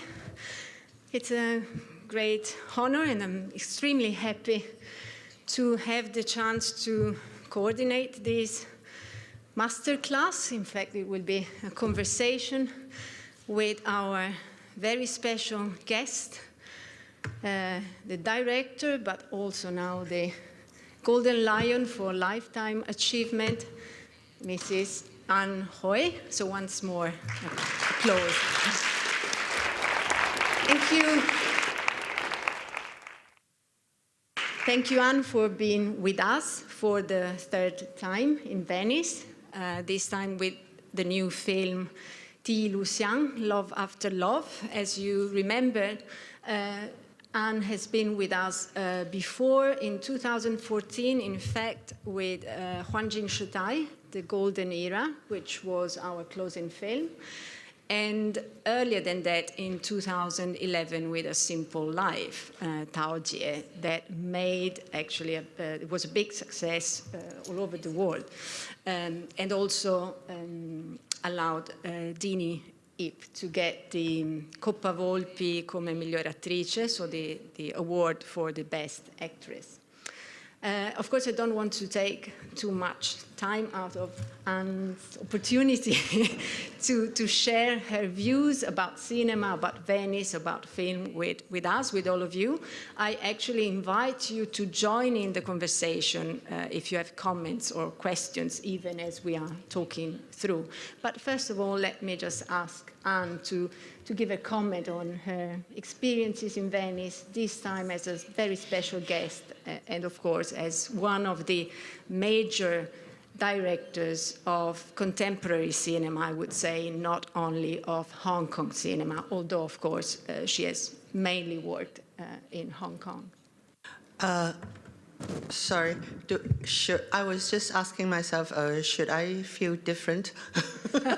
No, definitely not. Maybe if it's different, I think if you are a happier person, you'll be nicer to other people. So I was thinking I would really try to help people if possible. Before, I was thinking I didn't have the energy or the ability to help people because I was always struggling to survive. But now since I've gotten this prize, maybe I should start to care more about other people. Young filmmakers too, as well. I mean, but it's always my conviction that young filmmakers do not actively need old filmmakers' help, because the society in which they are living and their surroundings and their knowledge is completely different. I mean, it's a whole set of different rules which they know better than we do. But if we use our experience to tell them what to do, I think it hinders more than help, not unless the old director who's out to help is also a very good teacher that is saying to the student what he needs to know instead of just telling the student his experience. And being a teacher, I think I've been one myself, and I know that I'm not good enough because to be a great teacher is more difficult than to be a great filmmaker, I think. And then actually that makes me think about your earlier part of the part of your early career, when in fact with other Hong Kong filmmakers, you changed somehow Hong Kong cinema from the inside, bringing in it new genre and a new approach to cinema in the 80s, for example. And then at that time, I mean, were you having teachers or someone was somehow guiding you in the process, or was it more like an instinct that came from watching other films or seeing what was going on in Europe, for example? At first, we are all reacting against the Cantonese film tradition in the 50s and the 60s. Cantonese films died out sometime in the 70s and gave way to Mandarin films. They are made by Shaw Brothers and studios, and they are better made, and their main trend is Kung Fu, which was a hit in the 60s, 70s, starting with King Hu and Chang Che. They're immense box office successes. And so there's this whole genre which was set up in the late 60s and the 70s. Well, we thought they were much better filmmaking. I mean, and I love Kung Fu, and I'm a Kung Fu fan. I started off watching a lot of them. But when I came back in 1975, and that was the year when King Hu got a prize in Cannes for his Touch of Zen. And I was working for him, and then I went to a television studio afterward. And there, Patrick Tam, who was the kind of a head of our group which shoots on 16 millimeter, told me that no, he got a prize in Cannes, but we want to do, he said, I think we should do films about ordinary life in Hong Kong. I mean, we should do that. I mean, not very emphatically, but just conversationally. And I was very struck by what he said. I didn't have this idea of a mission to do realistic films or whatever. I just want to do films, you know. But he was more clear-headed and is very aware of trends and things like that. And he's a great fan of the French New Wave. But he never said anything about New Wave. But actually, when we were shooting, he was starting a series of drama, a one-hour drama about the police in Hong Kong. And he's the head, and then there are 3 other directors, including me. And I've never done drama myself. And I just learned that way, and I learned on the job. I think actually learning on the job is the best possible way of learning on film, because at first when we were doing these series, every day when we got back and the thing got air and our program got air, the first reaction you get is the people from the office, which is a big flaw. And they will immediately show you whether they like it or not. And we learn about audience reactions for about 1.5 years of program making, of this kind of experience. It's very important for us because we have derived great pleasure out of appreciation from our colleagues and friends. I mean, it's not planned or programmed. It's just instantaneous. I mean, that kind of instantaneous interaction, I think, is the most precious thing and the happiest thing about filmmaking. Instead of, oh, I program, I hope to have this result, blah, you know, it's... And there seemed to be quite a lot of this spirit in Hong Kong at the time. I've seen recently, we were discussing the documentary that Man did about your cinema, and in that there is a quote from your fellow filmmaker Choi Hark, who kind of recognizes you as one of the pioneers of that period, even though you were all starting at about the same time. But somehow you also gave this sort of sense of importance of what was going on at the time in Hong Kong. So a sense of the relevance of the reality and of the present. So not only of genre film, even though you said, as you said, it was not planned. And I think that also was confirmed by your first works that is usually addressed as the Vietnam trilogy. That was also dealing with something that was quite specific at the time. So it was a...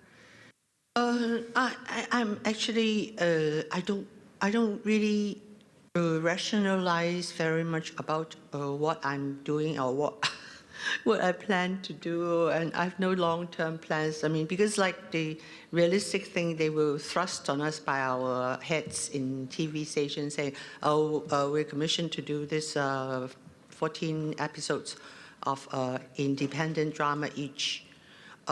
Episode is not like having the continuous story, but different episodes for different directors. And so they told us we can go to the police station and talk to policemen, blah, blah.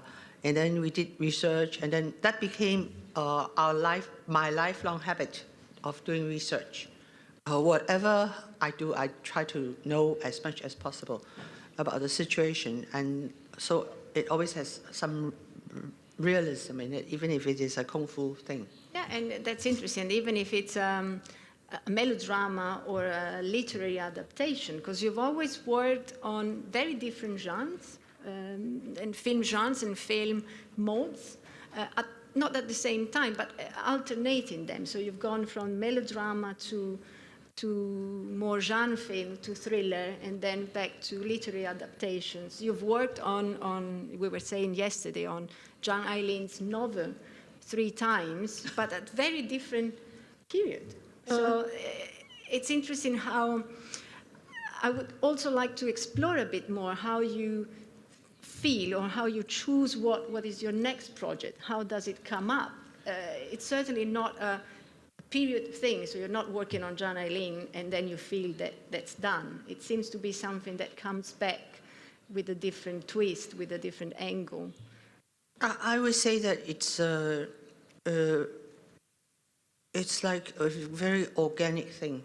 I think it's what John Keats says, it's a kind of negative capability. That you have something, I just want to make films, I'm so excited, you know, and I don't care what film I make. And then when a job is given to me, if I don't resist it, I feel, oh, police, I'll learn about it, you know. I never thought I couldn't make, you know, I've never made it. And anything which I've never made, I'm very excited about. And it's not a kind of a very conscious artistic approach. I just work like almost like a fan, you know.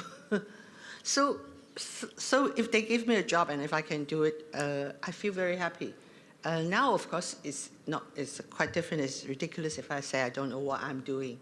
But I think that if you've got things asking you to do a job or a project, and if you are more open to it, and unless you have very strict ideas about what you want to do and what your convictions are, then I feel it's okay to be open and to different subjects. I mean, I'm not saying that I'm very successful or people should take my example, but I feel that when I was teaching students, I feel sometimes they are too serious about their intent and purpose.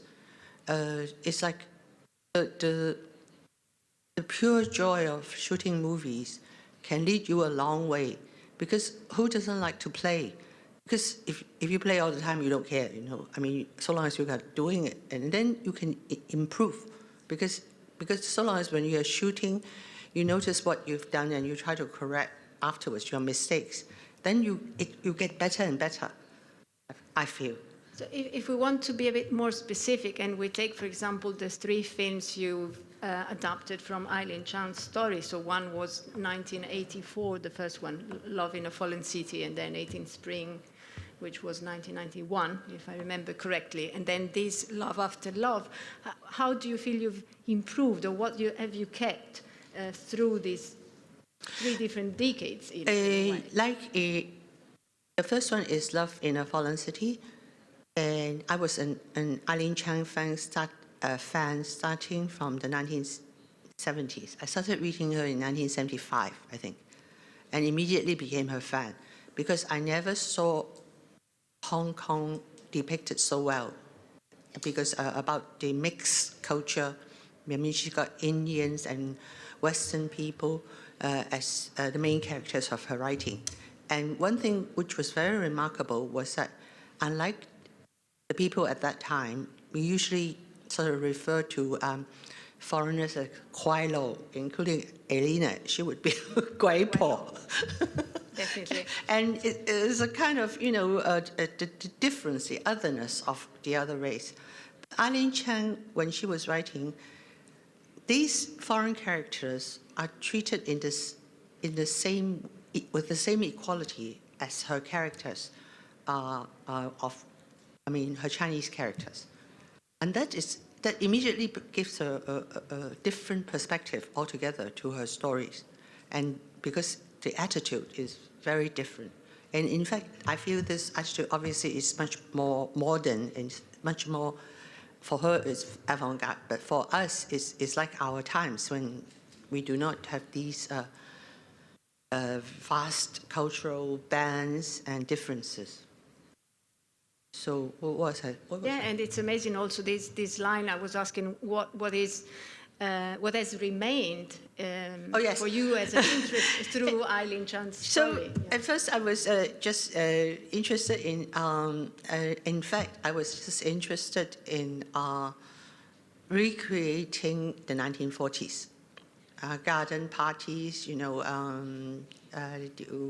what the lifestyle like in Shanghainese restaurants in Hong Kong and Shanghai families, and then we got them all wrong, but we did the research and all that. And then I was sort of in a muddle about the actual idea of the story. So I got it all wrong. I mean, I paid my attention to recreating, we built a whole set of the Repulse Bay Hotel, which people marveled at more than the film. It's okay, it's a respectable film, and I learned so much from my mistakes, like for one thing, when we went into the theater, I went with a professor of mine, and we went in and then the audience started laughing. And I thought, oh good, they appreciated the film, but because they were laughing because the Mandarin dialogue was delivered, the Mandarin dialogue was delivered in Cantonese. And in Cantonese, it sounded funny because Cantonese is quite slang and it doesn't have the literary finesse of Eileen Chang's, it doesn't sound like human beings would talk that way. So the whole dialogue was wrong because it was in Cantonese. And in the second one, it was better because because anyway, that story is much more everyday and it's not so many dialogue, and we pay attention to that, it was better. And the third time, actually, I actually don't want to do it. The love after love, Ti Lu Xiang. Yes, because I just feel I can't do any better because I tried my best every time and I haven't got any real idea how to improve on it. And I feel that the other filmmakers are not very happy that I'm always shooting Eileen Chang and not shooting it well. But anyway, circumstances were such that I had to take up the job. But when I took up the job, I was quite calm because by now, I hesitate to say this. I just feel that Eileen Chang is my sister. I know, I know her so well that I don't need to stand on ceremony. So when I shot this movie, I was very clear about what this film has to deliver.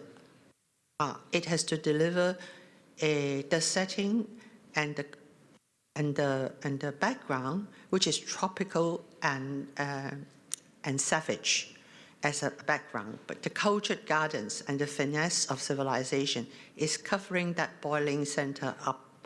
And so the whole film, the weather, everything, should deliver this double thing. And the relationship between everybody and between the male and female leads is like that. It's got this savage underground thing and sometimes quite evil, but over with a veneer which is elegant, beautiful.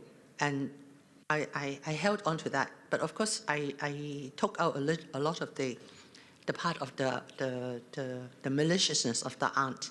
I made her much more sympathetic character. In fact, I try to make her like she's a president of the girl because she was also a victim of society at that time and that kind of thing. So I was very much clearer about how the setting, the climate, everything can combine with the story. I don't know whether I've succeeded, but I was clearer and I'm not so hysterical. Because before I just want to, well, what do they dance in a ball, How do they do it? And then what do they eat? That kind of thing. Because I like these details, but this time I think I'm much more level-headed and I don't try to create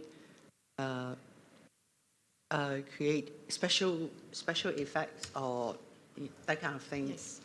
I think this film, in fact, as you were saying, remains really purely cinematic. There's no, that is also what makes it quite different from a lot of films that we are used to watch coming from all over Asia with a lot of special effects. But here, in fact, it's all the different cinematic elements, from the music to the setting to the wardrobe, the editing. Mary Stephen is also here. So yeah, she's the editor. Mary, set up.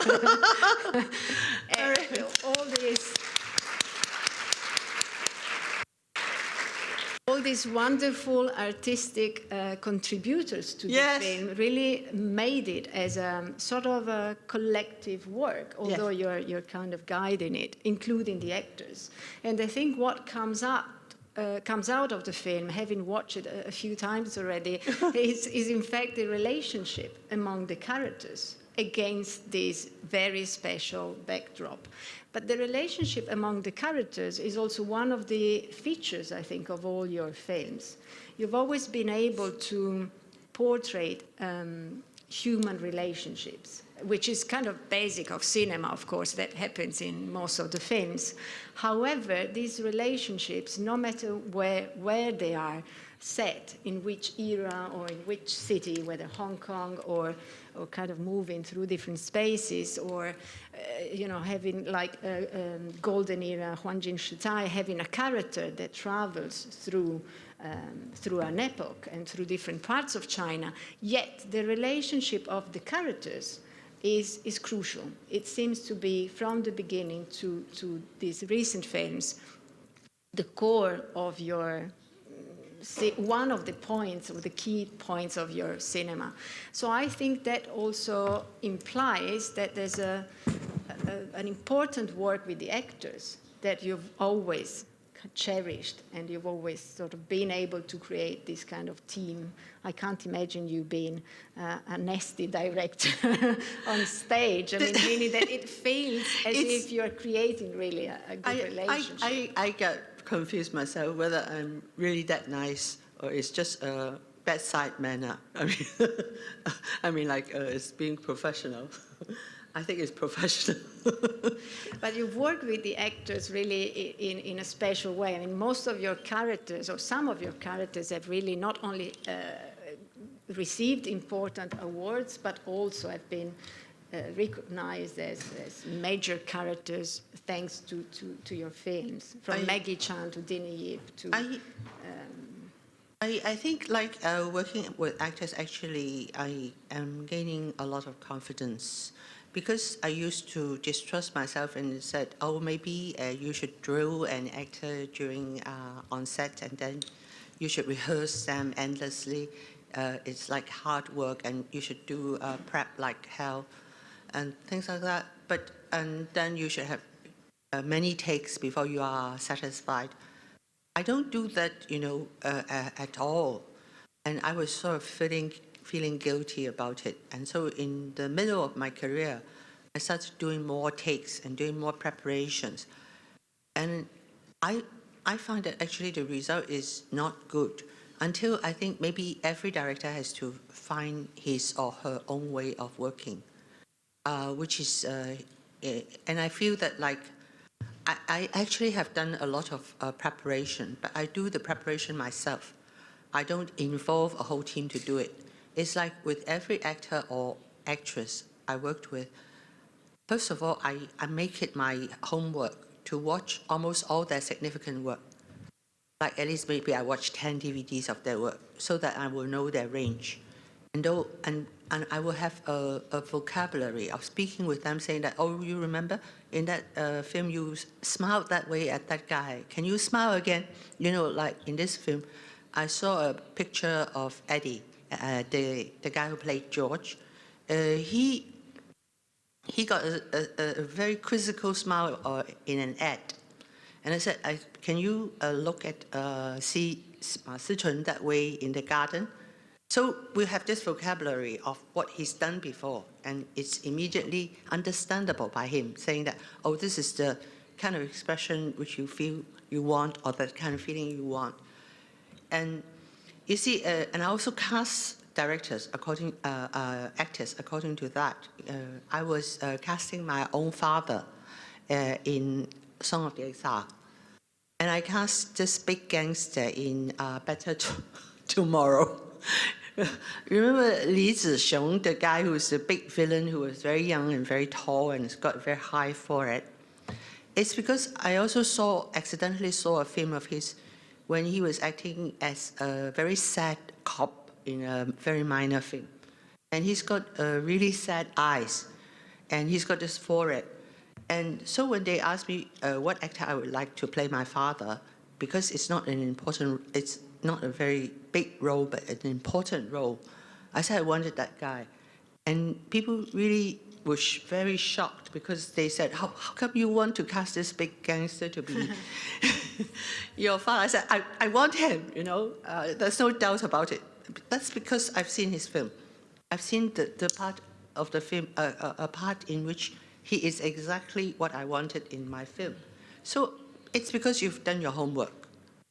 I mean, if you haven't done your homework, you won't know. And the best thing is you know. The second thing is, after I've decided, either because I've seen this guy's work or because I've done my research and looked up different tapes for the actors, I will definitely, if there's a possibility of acting together, I will ask this guy to come and have a chat. Because the actors are very important at their present condition. Because they may be a different person from 2 years back. See, when I was casting Cora Mao for Wu Viet in 1980, she was like a young girl and very beautiful. And when I thought of her like that, you know, maybe a few years back. And then when I was shooting Broke People, I saw her and she is like a different person. For one thing, somehow she's grown an inch taller, and she's gone very thin. She's still very beautiful, but she is not, because I wanted the part of the woman in Both People to be a 40-year-old prostitute who looks like 20. Oh, and very sexy.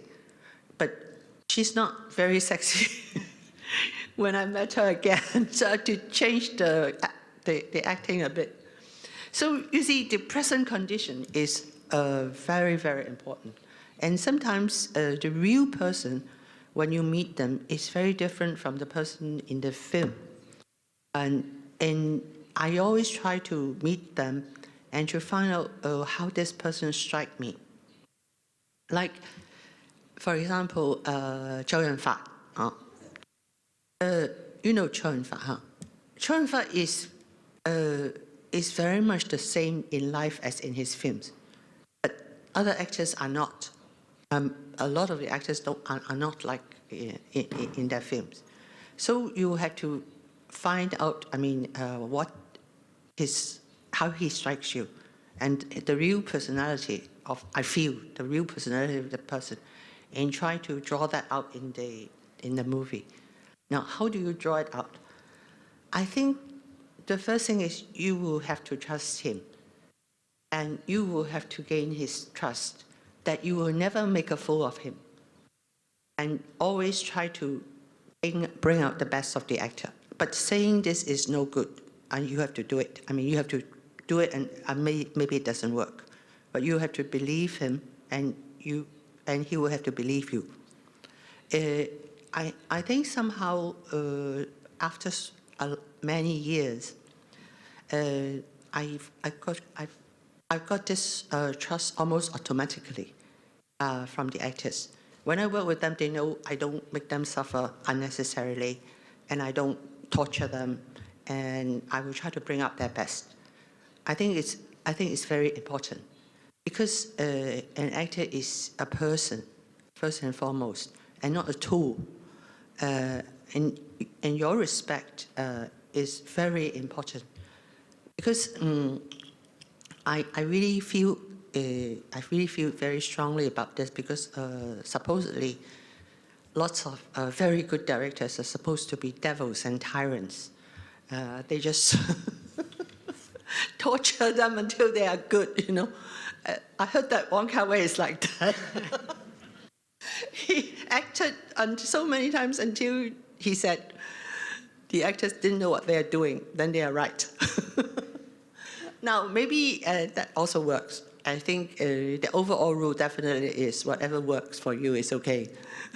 That confirms that diversity also is relevant. You know. It's like in cinema, you know, anything is okay, you know, provided you don't kill somebody. So this is a little bit of how I do my casting. And you see, I don't test the actors, you know, like so much, very much, because like if they haven't got the costumes on, they don't feel they're in the role, and they're just reading parts. It's very difficult to tell whether they can act well on the part. I mean, definitely that's not a final judgment.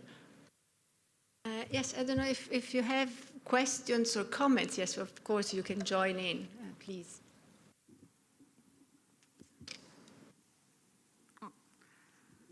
Hello, I'm Maura Sullivan from the radio in San Francisco, and I was able to see you at the Udine Far East Film Festival. I was able to see some of your documentaries that you did in the 70s, and I want to ask you about Boat People. I was hoping that they were going to show Boat People when I heard that you were coming here, but they didn't. It's going to be shown on TCM, Turner Classic Movies, and a lot of people considered that to be one of your best works. It being smuggled into Cannes, a lot of discussion about its making. And you've been speaking about characters, but there are so many films that you've made. You have a distinctive style, and you say you teach film. Do you teach these techniques that you use in your film? And you're mentioned very briefly in this Women Make Film documentary by Mark Cousins. And a lot of people would like to know more about your work. And yes, I sure hope that this is being broadcast, this masterclass, for people who are very, very curious about your work. And thank you so much for all of your work.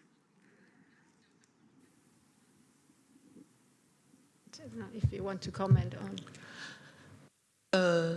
Comment. The question was, where do you teach film? Do you teach the different techniques that you use in your film, not just about characters, but the visual style? And how can we see Boat People? Boat People has a Blu-ray out by Spectrum Films in France about 2 or 3 years ago. They have Blu-ray, and it's called Spectrum, S-P-E-C-T-R-U-M, in Paris. And also the Vouvert, the story of Vouvert. They both are out in Blu-ray 2 years ago. Yes. I taught film for 1.5 years in 2000 in City University. I was very serious about teaching it, and because I do a lot of homework and all that I don't think my students appreciate. They prefer to listen to me talk about whether Andy Lau is tall. But I think that allows me to make, again, to connect what you've just said about characters to the documentary aspect of your cinema, which is also really relevant. I mean, we've mentioned literary adaptations and characters and how to work with actors, but in fact, it's true that the documentary aspect from those films, Boat People or The Story of Viet, came out from the beginning, and then you've also worked on documentaries yourself, even though not as much as on feature films. So how does this kind of this present society, or how does the reality that you observe get into your films, despite the fact that they are feature films? There's always something which connects to contemporary days, sometimes more openly, like in Night and Fog, or The Way We Are. The Way We Are, yes, and in some other times a little bit with more distance. But how do you bring in these documentary aspects into your film? I mean, is it something that you do as a technique or as a conscious process? Yeah, I didn't realize that myself too, that I was looking for that, because a major influence for me is starting from about the 1990s with the Taiwan New Wave. I watched the first movie of Edward Yang, One Day on the Beach, and I was so flabbergasted and so impressed. After watching it, I thought, oh Christ, the Hong Kong New Wave is dead when I came out of the theater, because it's one step nearer reality. It's about present-day society and talking about it with a depth and intensity that we lack, because the whole effort was used in depicting this reality. I got more and more impressed, especially when it came to Hu Xiaoxian's A Time to Live and A Time to Die in 1992, I think. I've watched that film maybe 14 times, and I watched all of Hu Xiaoxian's films until The Master Puppeteer in 1992, but after that his films become more and more too realistic, although it's fantastically made, but it lacks attraction for me. Anyway, when I was, and so I started seriously trying to learn what it is that makes their film different from ours, although they're both supposed to be realistic. So the first thing was I asked the scriptwriter, Wu Nianzhen, who was his partner in writing his films, to write the script of Song of the Exile for me. And when I worked with Wu Nianzhen, he was different from the scriptwriters I worked with before in Hong Kong, although those scriptwriters in Hong Kong are also very good first-class scriptwriters.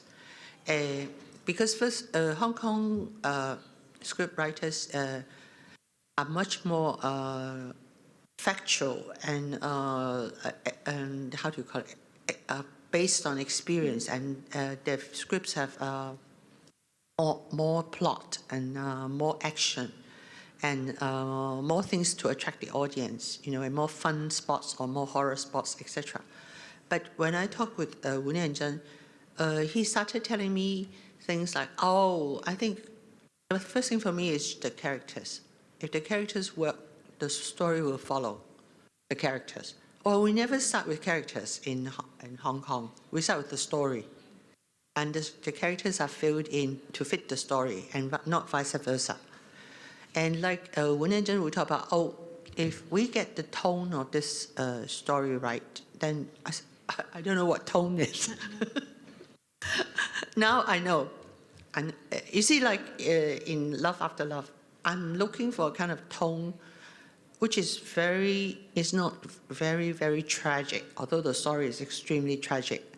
It's almost can be funny and sharp, a little bit like, almost like situation drama, but a little bit more serious. So it's always somewhere in between. And before, I'm always afraid of this thing, because it's, when I shot my first film, it's neither a horror film nor a drama.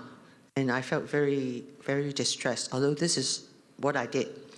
But now, I mean, nowadays, apart from mixing genres, you mix different tones in films, like horror and fun, I mean, comedy with tragedy, and they are considered good, because life as nowadays is like that. Our realization of life doesn't fit anymore into the model of what people realize life should be, like whether it's totally tragic or totally comic or whatever. So I think these concepts change all the time, and we have to be aware of that. And if we're a little bit ahead of people, then when your film comes out at the right time, then people will find resonance, because it's already in them. But if it's a bit late, it becomes boring because they know already or have watched already. So that's the timing, the matter of the timing. I'm completely in line with you, and I think your cinema is really very much about looking for the right tones at the right time. That also explains why you're not specifically attached to one genre, as you were saying. You're not just making one kind of cinema, but you've been able to give us many different films, and all of them are very distinctive and very unique, yet you can be recognized by this search for the right tone, for the right mode of the film. And that comes out in a subtle way, so it's not bombastic. You know, we were just saying that some other Hong Kong filmmakers are maybe more bombastic, and when we mention Hong Kong cinema, maybe you're not the first name to come up because of that. And yet, it's a very subtle cinema and very rich at the same time, with many different layers. Because I was talking about Ho Xiaoshan, just now, and I was, and then I went to some of his talks, and I read a book which his student collected about his lectures. And I find that exactly he was doing his preparation behind the scenes, like what I did with watching the novels. Because he set up the atmosphere of the place, and then when the actors came in, they were already set to do what he wanted, if they are cast right. So actually the casting itself is part of the preparation. If you're cast correctly, 80% you will get what you want. If that person is what you expect him to be. And also the casting is like making a dinner, like this person, or like young actors and newcomers should be cast with people who are professionals, so that the professionals will guide them as we are shooting. And then a fresh face would look very good together with someone who is a seasoned veteran. And also, I also learned from Kurosawa's producer when I was casting in Japan that Kurosawa-san, when he casts people, he casts also extras. And he casts all kinds of people, like fat people with thin people, tall people with short people. It's like a kaleidoscope of humanity for his casting. But the producer said, I always cast pretty people. He said, Kurosawa-san is not like that. He casts ugly people. And I think it's true. It's like a painting, when you've got light and shade and then different people mixed together. So your main cast is they should fit each other's looks, or how do you call it? Complement each other's looks. There was another comment there, yes.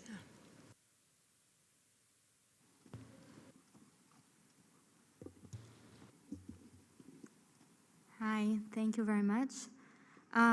I would like to ask you three different advices for young filmmakers.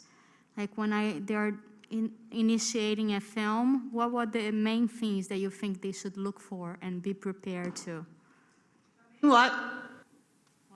The main what? Sorry? You were asking what were the main themes, main what? Yeah, the main things that the young filmmakers should be prepared, or your advice for people who are starting to make films. Oh, okay.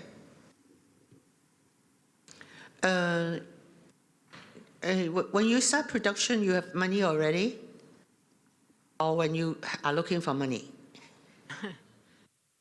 I've done short films, but I'm looking for a documentary. I'm trying to make a documentary, and I'm kind of lost towards which directions to take. Well, what point at what point are you lost? Actually, in the beginning. You mean you don't know what to shoot, or how to get the money, or how to shoot it? I want to shoot it. I don't want to wait for money. But that's impossible. Yeah, you have to define your questions first. Like, what is it troubling you? Like, is it the story? Is it the subject? Okay. Or the execution, or the money? The execution, I would say. When you have an idea, let's say you have some money to make, to start a project, to execute it, what would be the 3 first steps that you think is more important in terms of pre-production? You would get the first fantastic cinematographer, you think about the story, the script, or? I think, you see, like just now I said, you do films because you like to do it, and then that's it. But I think that's one thing. But you don't do a film until you know what you want to do. I mean, if you have a subject or you have some interest in doing a film, either a documentary or a feature or a short film, then you want to have this thing defined, that whether it's a story or what, and then start to work. If you haven't got an idea, then someone will have to commission you. Like if you're working in TV and you are commissioned something, then you have to do it, so you do it. But if there's nothing there, not even an idea, then you shouldn't be doing a film.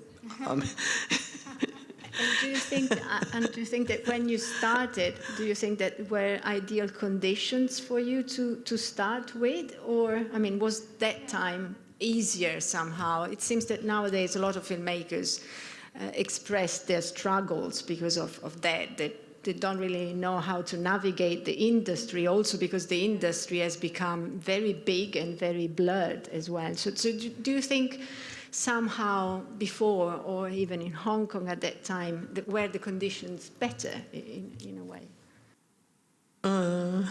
Better in terms of you can, you have things which you can do, like if I can go into TV, and they will give me jobs, and I'll just work on the job, and I will learn, and I will have a living, and I will do film work. But now it's different. I mean, especially after the pandemic, everyone is on his own. I mean, even a few years ago, like when students came up to me and said, I want to get into the industry, I said, there's no industry to get into in Hong Kong.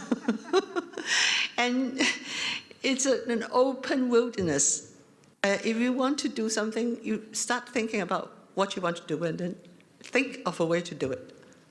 I mean, like I told them maybe a few years ago, nowadays you can shoot a DV, you know, or even on a phone. You can make a feature film and show it on the big screen. And now it's not necessary to show on a big screen to have a wide audience. It's a whole new world. Provided you want to make films, and you can think about, A, how to finish the film, and secondly, the platform, the window by which you can show the public. But this is not even necessary, because if you've made it, then you distribute it afterwards. I mean, you don't have to worry about it first, but just have it made. But if you want to make a film, it's not as difficult as when at first we don't need films, we don't need tens and rolls on film, we don't need a lot of money. Now you just do DV. I knew first films made by young filmmakers can be done within, let's say, 20,000 US, 10,000 US, and working on weekends, provided you have a coherent plan and maybe 4 or 5 people, you can make a feature film if you work well and work hard. So it's up to you. And if it's very well done, immediately it goes to film festivals and get distributed. But all these things obviously also depends on your situation in life. That is, whether you have an income, you can live for a few years without an income to work on the film, you know, find a way, the logistics of, you know, solving a problem. And then I'm sure, I mean, everyone can make films. It's like this now, but to make it well, you don't even need, because the technicals are much more simplified. So I think everybody should have groups, you know, I mean, nests of workshops or co-ops to make films if you like to make it up, and then, you know, divide your work. But obviously it's a difficult process. And as you said, nowadays, probably even more after this pandemic, or through this pandemic, we are more kind of getting used to this individual work. So we are more working one by one. Yet cinema has always been a collective process. So again, as she was asking, I mean, do you need a good cinematographer? I mean, sometimes, for a long time, film has been something that was, of course, the work of the director, but together with the cinematographer, the editor, and the other technicians. Do you also see in your film somehow this team of people that you've often worked with or that you've known for a long time has played a relevant role and is still playing a relevant role, or it's becoming more kind of loose, this kind of team, Hong Kong cinema team spirit? We don't have a lot of established filmmakers in terms of the main creative people who are always working with me. I mean, I work with different, like Mary, we worked on the last, and but they are all very established. What was your question? Now, whether this is kind of individual prominence, do you see it as a tendency, something that will become more relevant or more essential for young filmmakers rather than what was for your generation? Depends on. It depends on you, I think. If you, some directors can write scripts and write very good scripts, and then they don't have to depend on a scriptwriter. And sometimes they are very good editors as well. And so it depends on that particular person and what he or she needs. There is no objective standard, I feel, now. It's not like you get into the industry, you get a job, and then you get try to get the best technicians. I don't think it's like that. But I don't know what it is like because I haven't taught for about 10 years already. So I don't know the current situation, in schools. I know it's very, very difficult. But it depends on what you want, Some things, if you want something from the past, like big feature films, big machinery shown on the, I think that's difficult because it's diminishing. But if you're looking for, we do shots or we do